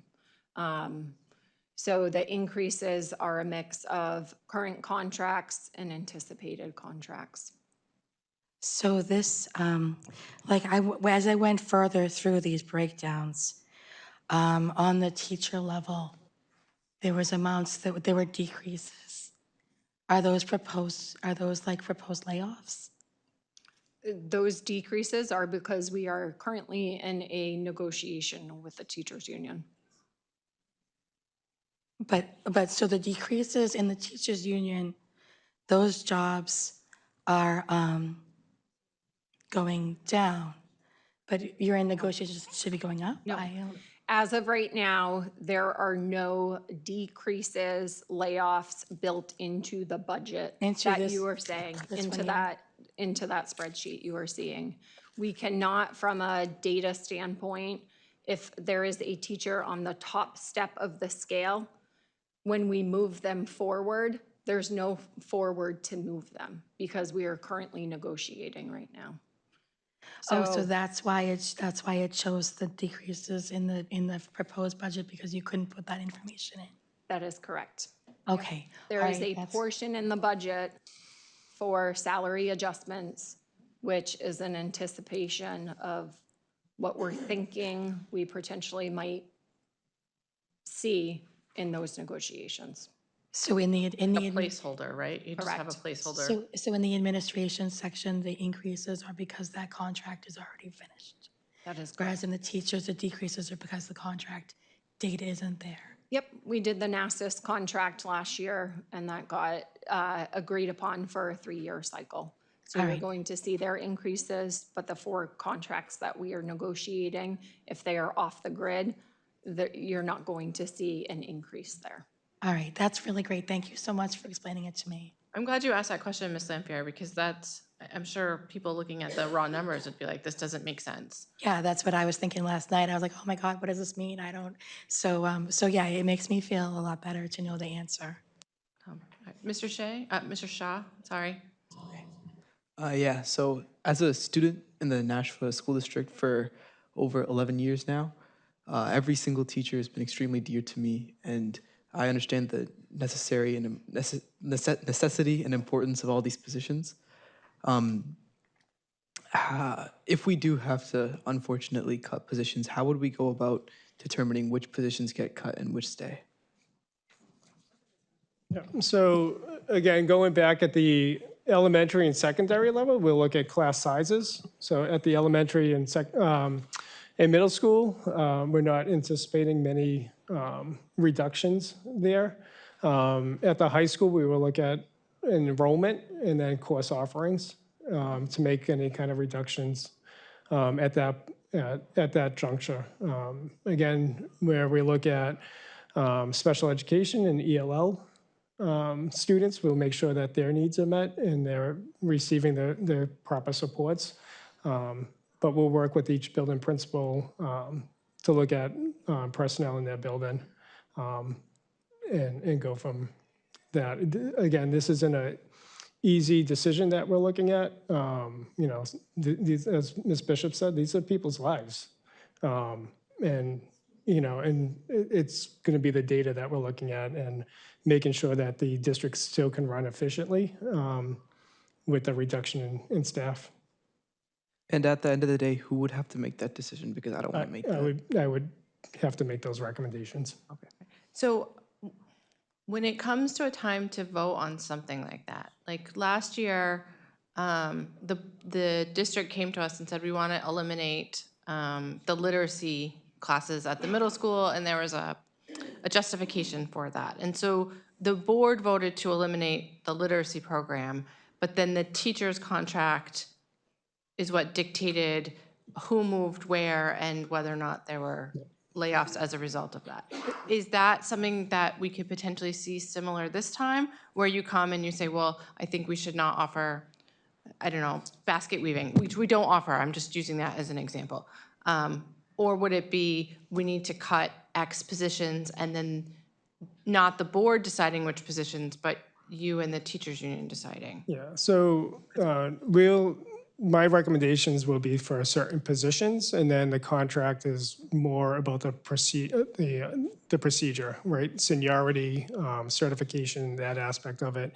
So it's positions, not people, so it's, Would you be looking at like a program or a class, like, for example, we're just not going to do basket weaving anymore, so anyone? So it could be low enrollment, classes with low enrollment, and then eliminating sections that way when we look at, potentially para-educators or secretaries or administrators to make sure what the building needs and making recommendations from there. would we have a good understanding when we vote on what that would be? Because I'm just anticipating that there's a couple options here that you say, hey, we need to eliminate, I don't know, 10 positions. I'm being wildly optimistic, I think, which is horrifying. And we say, okay, 10 positions.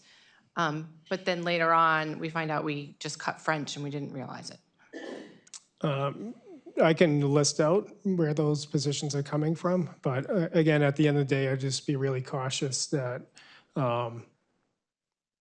again, it's from a board level, it's going to be, whether it's a French teacher or a Latin teacher, right? Or it's another, like if we have to go down 10 positions, it's 10 positions, kind of how we kind of slice it, or there's other ways to do it, but. Right. And I don't want to put a value judgment on various, subject matters, because I think that one of the things that Nashua does that's really important to me is that we have a wide, diverse options of classes. So we meet every kid and let them figure out what their interests and talents are, and that's really why I love public education so much, because you're not locked into only a few options. But I think I just want to have a good understanding of what the community is losing before we get to April 3rd. Can I share one more scenario? Yes, and then I'll let Ms. Daniels-Williams, I'm sorry, Mr. Shaw's question made me go off on a tangent. So as we heard from the mayor, it's 3%, right? I think it's eye-opening if we were to go to 3.5%, potentially how much of a more buffer that gives us, right? Especially when we're talking about people's livelihoods, people's jobs. So if we needed to go ahead and get to a 3.5% versus a 3%, we would need to reduce the budget by 4.1 million. If we still used the example or the scenario of potentially closing a building with a savings of 1.7 million.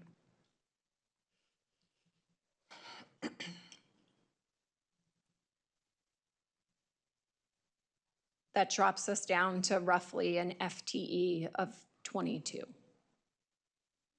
For every 0.5%, it is anywhere between 500,000 and 600,000 is what a 0.5% equals. That's a convenient heuristic, thank you. All right, Ms. Daniels-Williams? So I guess I'll go back to how we started this meeting, right? We've talked about a couple things before that. We said that at 3%, the FY 2026, we would have 374,393 left over. We have now moved on to the fact that we could possibly lose not only a school, but 70 or less teachers. How did we jump there? How did we get there? I understand, or I feel like we talked about this the last meeting, that there could possibly be some other underlying issues, but we started this meeting saying that we could do it. It would be tight, and we might not be able to get this, that, and other, this 3 buckets system, but I, like everyone I feel up here, sympathize with Ms. Bishop saying we don't want to lose teachers for touchscreen tablets. These are not only the lives of people in our community, but this is the education of our kids. We started saying that we had enough money. Yeah, we can't have nothing extra. We'll talk about it again next year. We'll ask for something else. But how did we get to closing a school and losing 70 in 2 hours? So Yeah, I don't think that's accurate. We didn't say we had enough money. We never said we had enough money. When we talked about this, and we can listen back to the recording, we said that we would have exactly enough money, but we would only have 374,393 remaining. That's not accurate. That's not accurate. And that we didn't want to be that close. That's not accurate. Okay. That was That's what we're. We can read it back, but essentially, the aspect of that slide was if we rolled over everything, right? That had no increases. We rolled everything as is currently over to next year. That didn't increase anything else. It didn't Wages didn't increase go up, special ed. electricity didn't go up. That was this year's budget. Transportation went up, special education went up. Yeah, everything else remained the same. And so that 375 was to cover the new cost, new salaries, new FICA. So what the point of the 375 is, it was never going to be enough to cover all the new expenses for this year of any line going up, ed supplies going up would be in there. The 374, that number was to say, we're never going to meet it. That was the point of that slide. It wasn't saying that we had enough money. That was just everything remaining flat with no changes to the current year's line.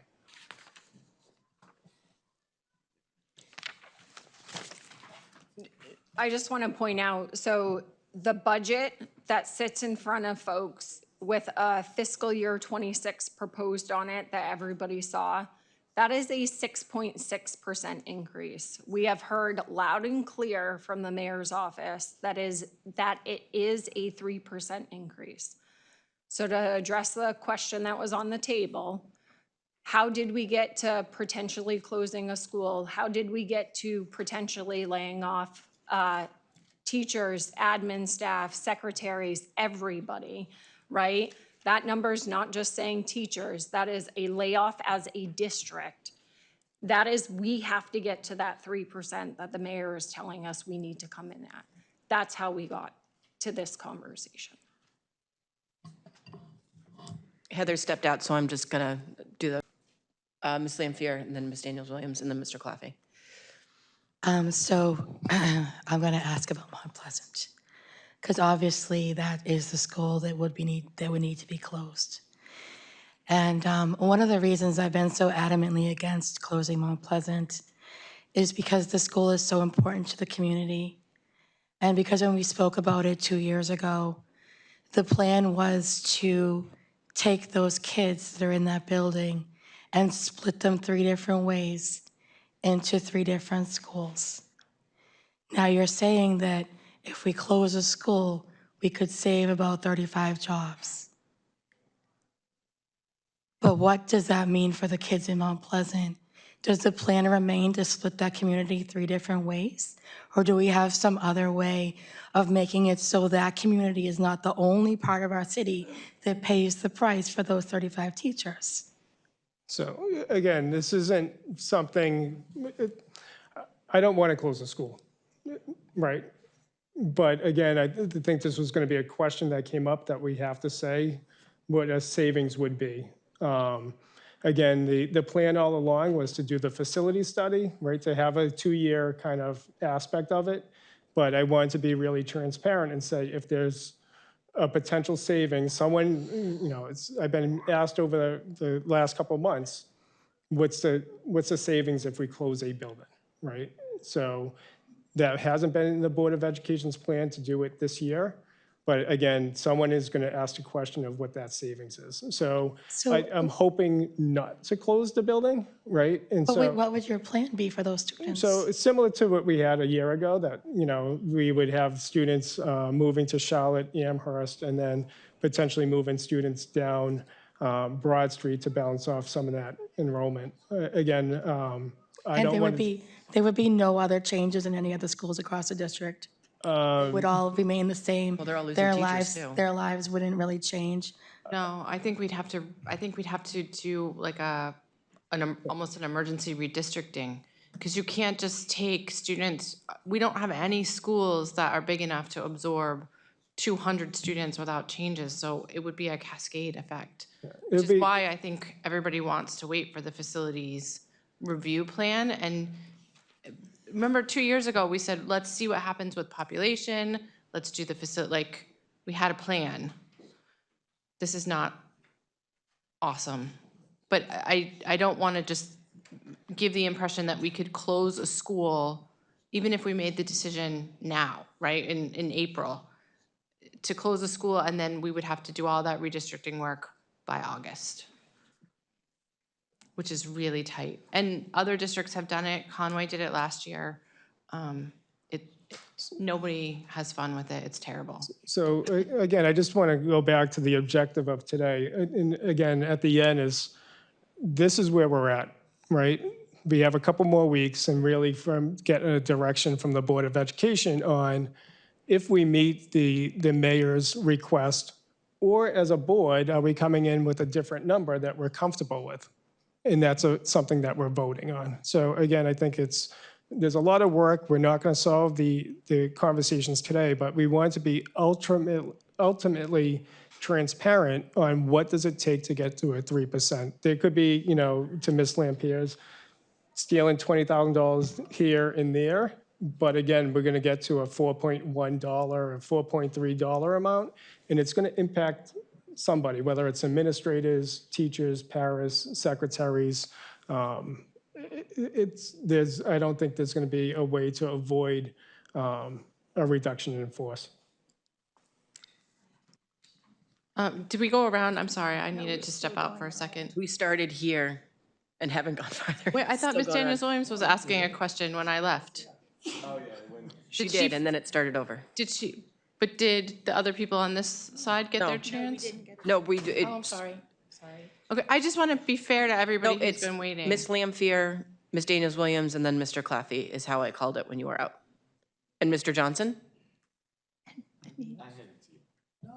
Well, did Miss Daniels-Williams No, finish? it's Miss Daniels-Williams' time. Sorry, I just want to be respectful because I know people have a lot of questions.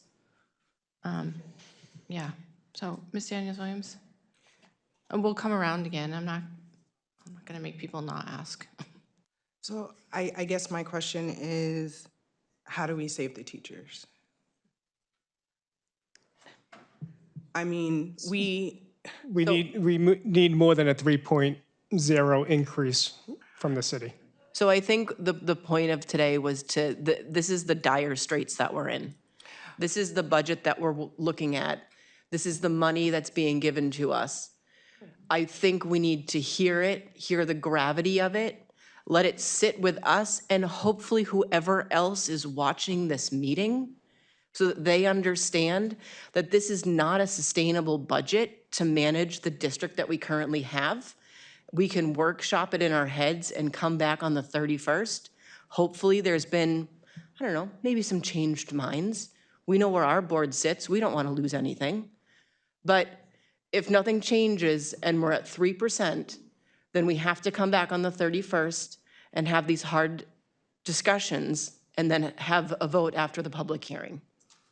So not losing teachers, not losing money, not losing facilities is not something that we're going to solve today. But we needed to hear that dollar for dollar, when we put it into, actual tally marks, this is what it looks like.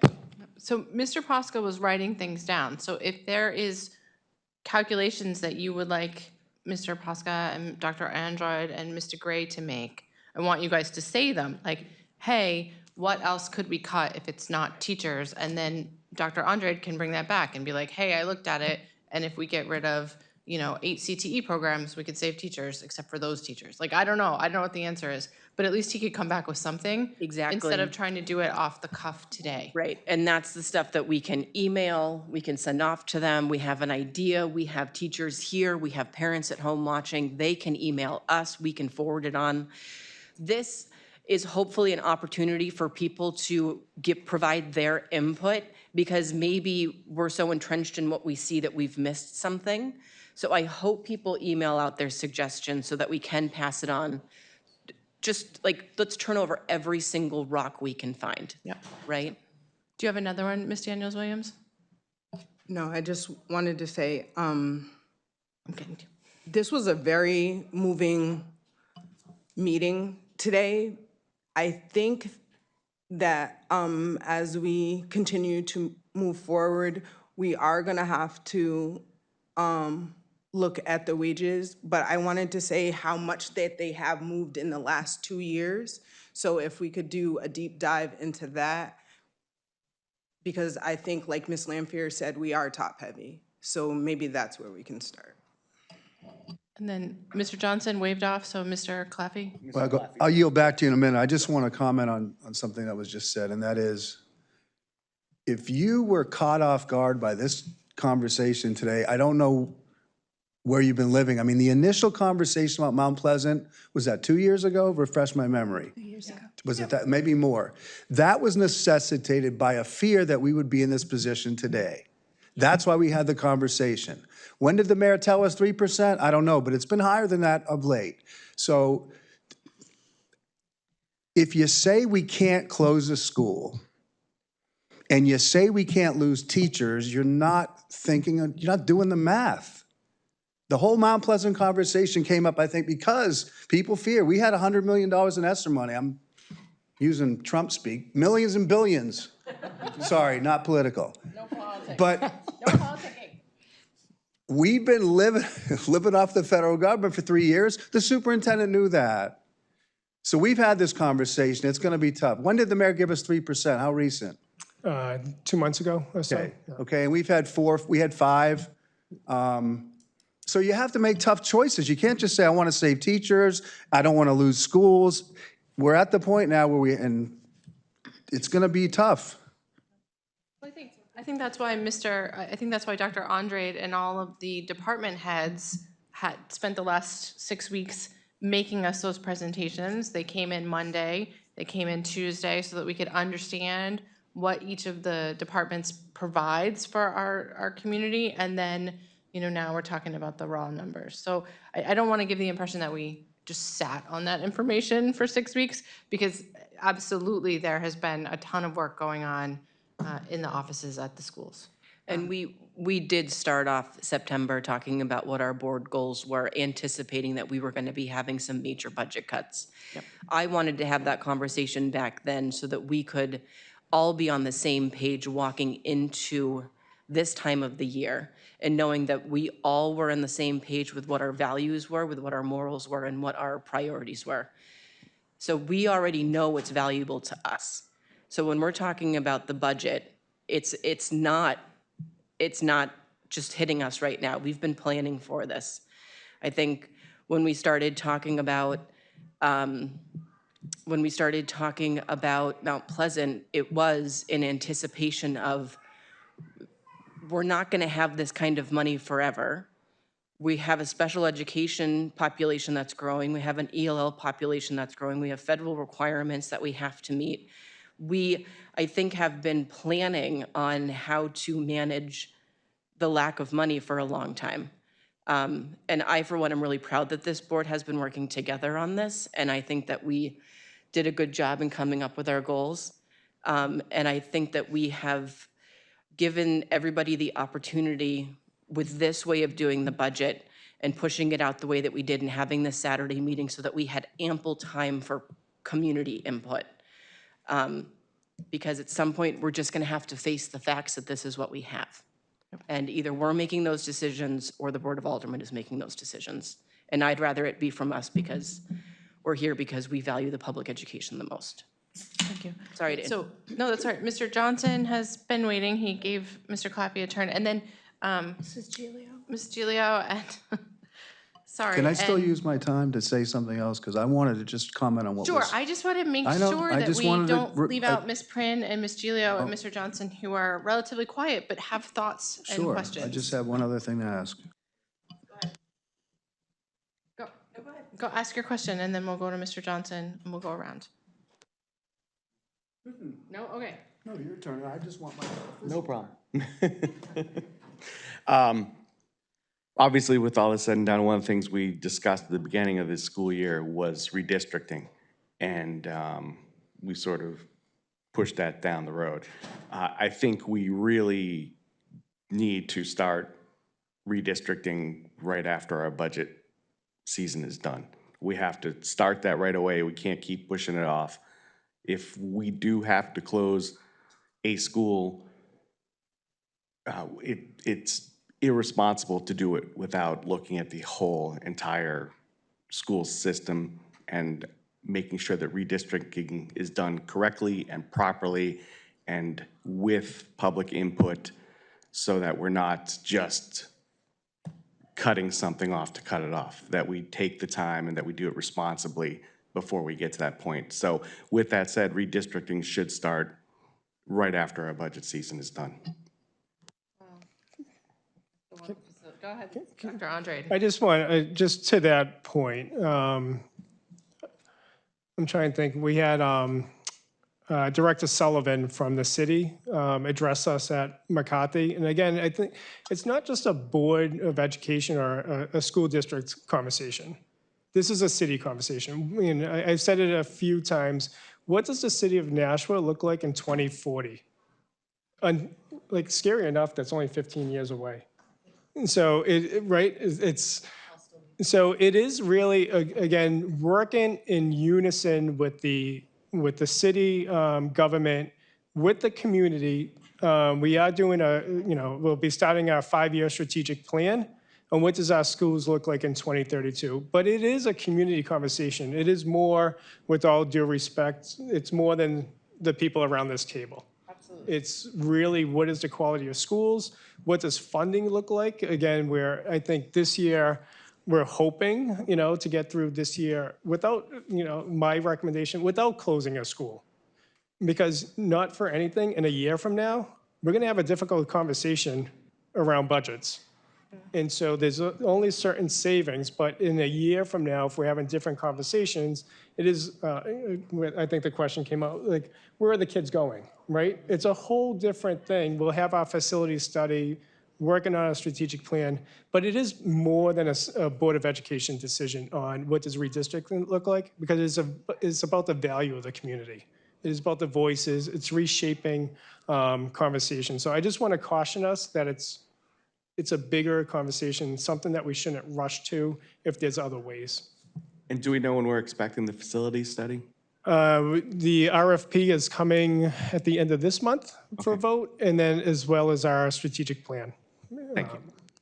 So just in acronyms, RFP is just the bids, right? It's not the actual completed study. It's Correct. selecting the person to do the study. Correct, and the study usually takes 6 to 8 months. Okay. Thank you. May I use my time now? Official? Oh, go ahead. Mr. Gray, I had a question. If you could pull up the superintendent's line, or the office of the, okay, I'll cut to the chase here. I'm trying to figure out what Dr. Andre is getting paid right now. Way to put it out there. Because his contract expires in June, is that correct? That is correct. And if I violate any kind of procedural rules or anything about this is, and I'm not trying to put you on the spot at all, Dr. Andre, as you see, but, so what number did you use for Dr. Andre's salary for next fiscal year? Did you use his current salary? I believe we used his current salary with a 3% increase. So the assumption is that Dr. Andre will continue to be with us. The assumption is we need a superintendent in And order I'm to asking run you, the not school. Dr. Andre, because I certainly don't want to, I'm hoping to be okay. here. But I think we use 3% for like everything, right? Because That is correct, unless there was a contract in place that had something more from a wages in it. So again, Ms. Bishop, President, interrupt me if I'm on thin ice. So Dr. Andre's contract expires in 3 months? that is correct. I didn't say we have.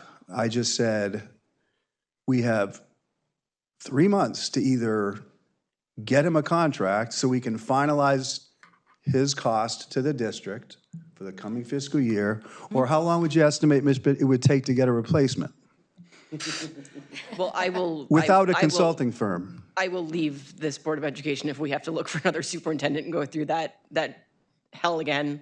So what it are we would what are we waiting It would for? take another year. What are we waiting for? For what? To renew his contract? Because it's going to be a tough, couple of years. I lawyers. certainly want him to stay. That's my fault. And- I have to set that meeting. It's I just haven't lawyers. done it yet. We got to do lawyer stuff. Well, I think it's going to, sorry, Dr. Andre. This has taken precedence. If I just may. I think we're you have the right. We're comfortable, so don't, like, I want to keep on, like, it's not about me, but I appreciate it.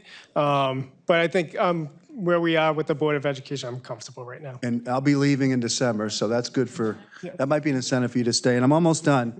But, you know, we gave, is it public information that the assistant superintendent's got a little bit of a, or is that private? It's in there, right? No, we just voted on it. It would be in the meeting minutes from January. No, February, but February? I'm wondering where you're going with this. because Yes, we're well, I'm this talking is- trying to about- see just exactly how top-heavy we are and if that is actually a cost-saving measure. That's why I'm and bringing I it don't up. Can think we, can we have a chart for the other districts? Is that what you're going towards? No. Oh. There is Just No, ours. I'm getting to the point that we used to be a lot more top-heavy. I feel the increases are perfectly justified for assistant superintendents. If we took those raises, it would save a part-time position. It wouldn't make a difference in the budget. And finally, Tingsboro superintendent, $205,000. I don't think Dr. Andre makes that. Tingsboro, 3 schools, 1,590 students. So if you're going to nickel and dime the superintendent's salary, you're not going to be able to keep dedicated people like Dr. Andre. You're going to continue to have trouble with recruiting firms paying them $25,000. So think of the big picture, and thank you for your service, even though we don't always agree. Yep. No, you're absolutely right, and I think it's worth it.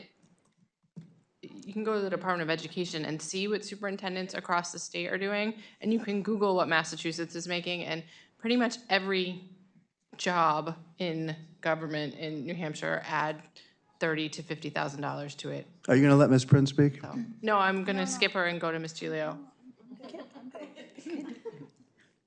Thanks, though. May I speak? Okay. This might be a bit of a digression, and so it's sort of a thought and a question. I am the oldest member on the board, but still, a part of me believes in miracles every now and then. So this is my question, because I try to keep up on the news. But what is happening with the fair and adequate education lawsuit that has now been contested a couple of times in the court? Mr. Gray mentioned that we spend over $18,000 a year, I believe, to educate each of our students. We get a pittance back from the state. And despite the ruling, 2 years ago, a year and a half ago, this keeps being, sent to another court, and it's dragging out, and it's dragging out, and it's dragging out. We need this money. Our students need this money. Something has to happen with this. This is ridiculous. And I know it's not going to happen before March 31st, so it's not going to help us with this budget. But I think that everyone in the state who cares about our education should really get behind this, because it's a travesty. Thank you. So I'm happy to talk to anyone about what's happening at the state level outside of this meeting, because that's not in the state budget. So go ahead. Miss Prin? And then Ms. I think I'm going to save my question for March 31st. I have it's about transportation. I can ask it now. Sure, and then Mr. Posca can write it down and get back to you with the answer. So, yeah, my question is about late buses. Are they a luxury or a necessity? Yeah, I think it's a fair question for sure. And again, as a district, where can we go ahead and step back, right? I think the late buses, does it make sense? I think you got to look overall big picture too, right? Is it going to be enough? If 3% is our magic number at the end of the day, is getting rid of the late buses enough to save additional jobs? I'm not sure. I think the message here, is, again, 3%'s tough. We are a huge district. As Dr. Andre listed in the beginning of the presentation, our student makeup is down, but our ELL population is up, our special education student population is up. All of those come with a cost item, right? So again, what are we gonna do? I'm happy to run scenarios all day long for you folks. And is it 3%? Is it 3.5%? I don't know. We're being told from the mayor's office it's a 3% increase, right? So I'm happy to go line by line. I'm happy to give some additional information where needed. I feel like the administration team and the department heads have already done their due diligence. Me, as your newer COO, CFO, I've poked a lot of holes to say, do we really need that software? Are we utilizing things to the best of the ability for that return on investment? Like, do we truly need the amount of buses that we have? You heard Dr. Andrade said we have meetings ahead to talk with the charter schools. Do we really need to be paying roughly over $1 million to transport the charter school students? Like, there are ways that we can be a little bit more efficient, right? But to impact, I mean, we're talking $4 million that we need to decrease over $4 million. That's a substantial amount of money, and that's just for next year. Thank you. All right, going back around, Ms. Daniels-Williams and then Mr. Shaw. And I just wanted to say my comment is not personal to one person. I appreciate each and every one of you. I know how hard you work, how many times you show up to the buildings, all that kind of stuff. My thing was, if we're looking at black and white and we're looking at numbers, that's where it was, that it is top heavy. If there's anything that we can do to help that, it's not personal for one person. And I am thankful to have the team that we have to support our children across the district. So thank you to each and every teacher, and that extends to administration and their staff. Thank you, Ms. Daniels-Williams. Mr. Shaw? Yeah, I'd like to go back to Ms. Prin's point about if the late night buses are a luxury or if they're necessary. Look, I know as a district, we don't spend that much money on late night buses. We don't spend that much money on tech. We don't spend that much money on any one of these small things. But the reality that we're facing here is that we have to cut 35 positions. That's 35 teachers. 70 teachers. That's 75 jobs. My thinking about this is if we can save $10,000 here, $10,000 here, $50,000 here, $5,000 here, that's one job. So I don't think we should overlook any saving, no matter how small it is. Even if it doesn't seem like that one saving's not going to save us. I don't know. Thank you, Mr. Shaw. Ms. Lampier? So I was just wondering about the mention of possibly letting paras go, because I know that the paras don't make a lot of money, and I know that they are very needed. We're very short, and I'm just wondering why they were mentioned. Yeah, so we're looking at all positions. And again, I think we would look at what student need. In full transparency, we've been working off allotments as opposed to starting at zero, right? Like on individual student need and doing the budgeting in that regard, as opposed to we had X amount last year, we'll have X amount this year. So we've been having conversations with the building principals, with the special ed director on starting at zero, going through students' IEPs and budgeting it up from zero to what the allocation would be. And, you know, in some buildings, there's actually could be a reduction based on student needs. So we are looking at students first. Okay, thank you. I know you guys are in the process. Are you close to being done with that? There's like 2,000 IEPs to go through, so I imagine it would take quite some time. The department's doing a nice job going through all of them, so Still working on it. we're almost there. Okay. And then the other question I had kind of goes back to contract services. So one of the things that you had was to take some money out of contract services. But we're spending a lot of that money because we're having trouble finding staff to do some of these specialized roles. Do you have any, I don't know, are we doing any other kinds of recruitment or things to try and help with that? I know that there's a job fair coming up, but is it specifically for those specialized roles that we're paying people more than we would pay a staff member? So both the Director of Special Education and the Director of HR have been doing campaigns looking for people.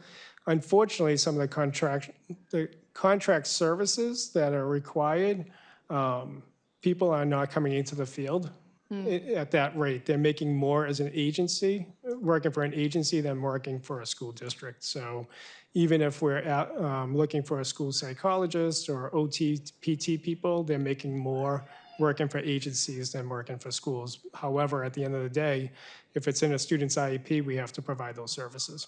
Okay, and a question for your list. Let me just say the caveat that I would prefer to hire people to work for us than to have a private contract with a private agency. Just in general, like when they talked about privatizing AFSCME, that's what spurred me to run for the board, because I was like, no, we need our own people with our own background checks and our own, like, that's what's best for kids.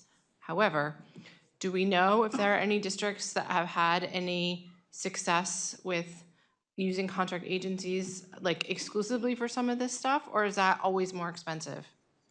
It's usually more expensive, but we can research if there's any districts who are moved in that direction in totality. I mean, my gut is it's always more expensive, but sometimes I feel like we just need to double check. Oh. Hi, Ms. Lampier. Well, thank you. You always ask good questions because they always make me think of another question. Is there any way that we can look into and perhaps maybe research other options in the state? Like, I think we're getting to the point where if we want to solve our contract services problem, we need to restructure our contract with our unions and maybe just make a big leap forward and start paying people more so that we can pay them instead of paying the contract services, which in the end would save the district money. And I don't know if it's something that you could begin discussing with some of our unions. I mean, we just need to think outside the box. And I know we're not the only district that's struggling with this, but maybe we could be the first district to solve it, or at least move in the right direction. I don't know how possible, but that would be great if we could look into it. All right, I don't see any other hands. Do you guys have more to present to us? No, I think I really want to thank everyone's time and attention. Again, I think this was a very beneficial meeting. It was, it was a hard meeting, a difficult conversation to have. But again, I think, as Ms. Bishop said just a little while ago, the level of conversations among this board is absolutely remarkable. So I give kudos to this board for tackling these difficult conversations and the hard work ahead. So I feel the last 2.5 hours was very, very positive for this community. Again, more in that transparency. I don't like where we are in this meeting, but it's, I really appreciate the conversation and the dedication that you all have to our students, our adults in our community. So thank you. Thank you, Dr. Andrade. So looking forward, as I'm looking at my calendar, next week is Finance and Operations, which is just the monthly update on how the budget this year is going. The 31st, I have written down as a regular board meeting. So the 24th is a regular board meeting, and then the 31st is the workshop meeting. Okay, so the 24th is the main, I don't know, I clearly have it wrong. The 24th is a regular meeting. And then the 31st is when we're coming back to talk about the budget. Yes, so that will be kind of question and answers. What emails did we get? Kind of more send off our questions, our ideas, our thoughts to admin. And then we can kind of re-ask them in public just to make sure that everybody knows that we've overturned everything. And then public hearing will happen after, not after that, on that It's on day. April 2nd. On the 2nd. So if people in the community have questions. If they have questions, if they want to share their opinions, just one big, long public comment, essentially, but we'll be able to answer questions. because I'm hoping we have a lot of input during that meeting, I've requested that we, instead of doing our vote immediately after that, which is what we normally do, because normally it's only Alderman Dowd who comes, push that off another day so that we can absorb what we heard in public hearing, see if somebody miraculously came in and wanted to donate $4 million. That's, We would vote on that and say yes. yeah, we would, but we will also be careful that we don't create a structural deficit with that money too. Right, that's not awesome either. Right. So it would come back and then vote on it the next day. I also, because normally our budgets are pretty straightforward, we know exactly what we need, we know what we're gonna get. Like they're not big cuts like this normally. So we do kind of put on, cruise control during budget time because administration is doing this and does it well. I want to make sure that we're giving this the gravity that it needs, which is why I'm asking to push out some of these, which is why we had the meeting on Saturday instead of our every Wednesday. I want to make sure that everybody is heard, listened to, and that we are giving it the proper amount of respect that it needs. This is not a quick decision, so we should not be stacking meetings and just kind of rushing through it. Do we want individuals in the public to just hold all their questions until the second? Or do we want them to send questions to the boe@nashua.edu? If they have questions, it would be great if they sent them ahead of time so that we can have the answers ready for them that day. Okay. If they're coming in with questions, I'm pretty sure we'll be able to come up with an answer. If not, then we still have that time to come back with an answer to the full board and to that person before our vote.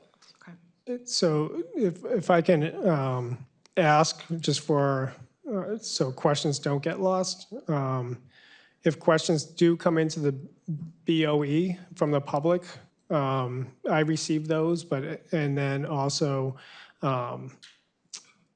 I just want to make sure we streamline, that emails aren't going to 18 different people. Right, So I would kindly request, even for the board, questions go to Gail Porter.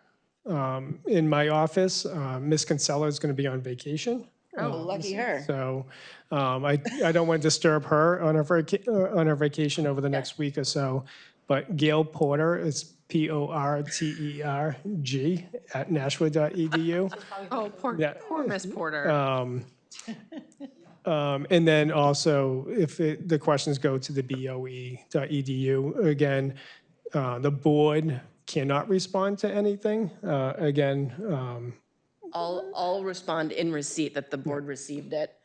But you guys know, past members should know this, but we don't forward any emails onto somebody else. The only person that we can direct to do anything for us is Dr. Andrade.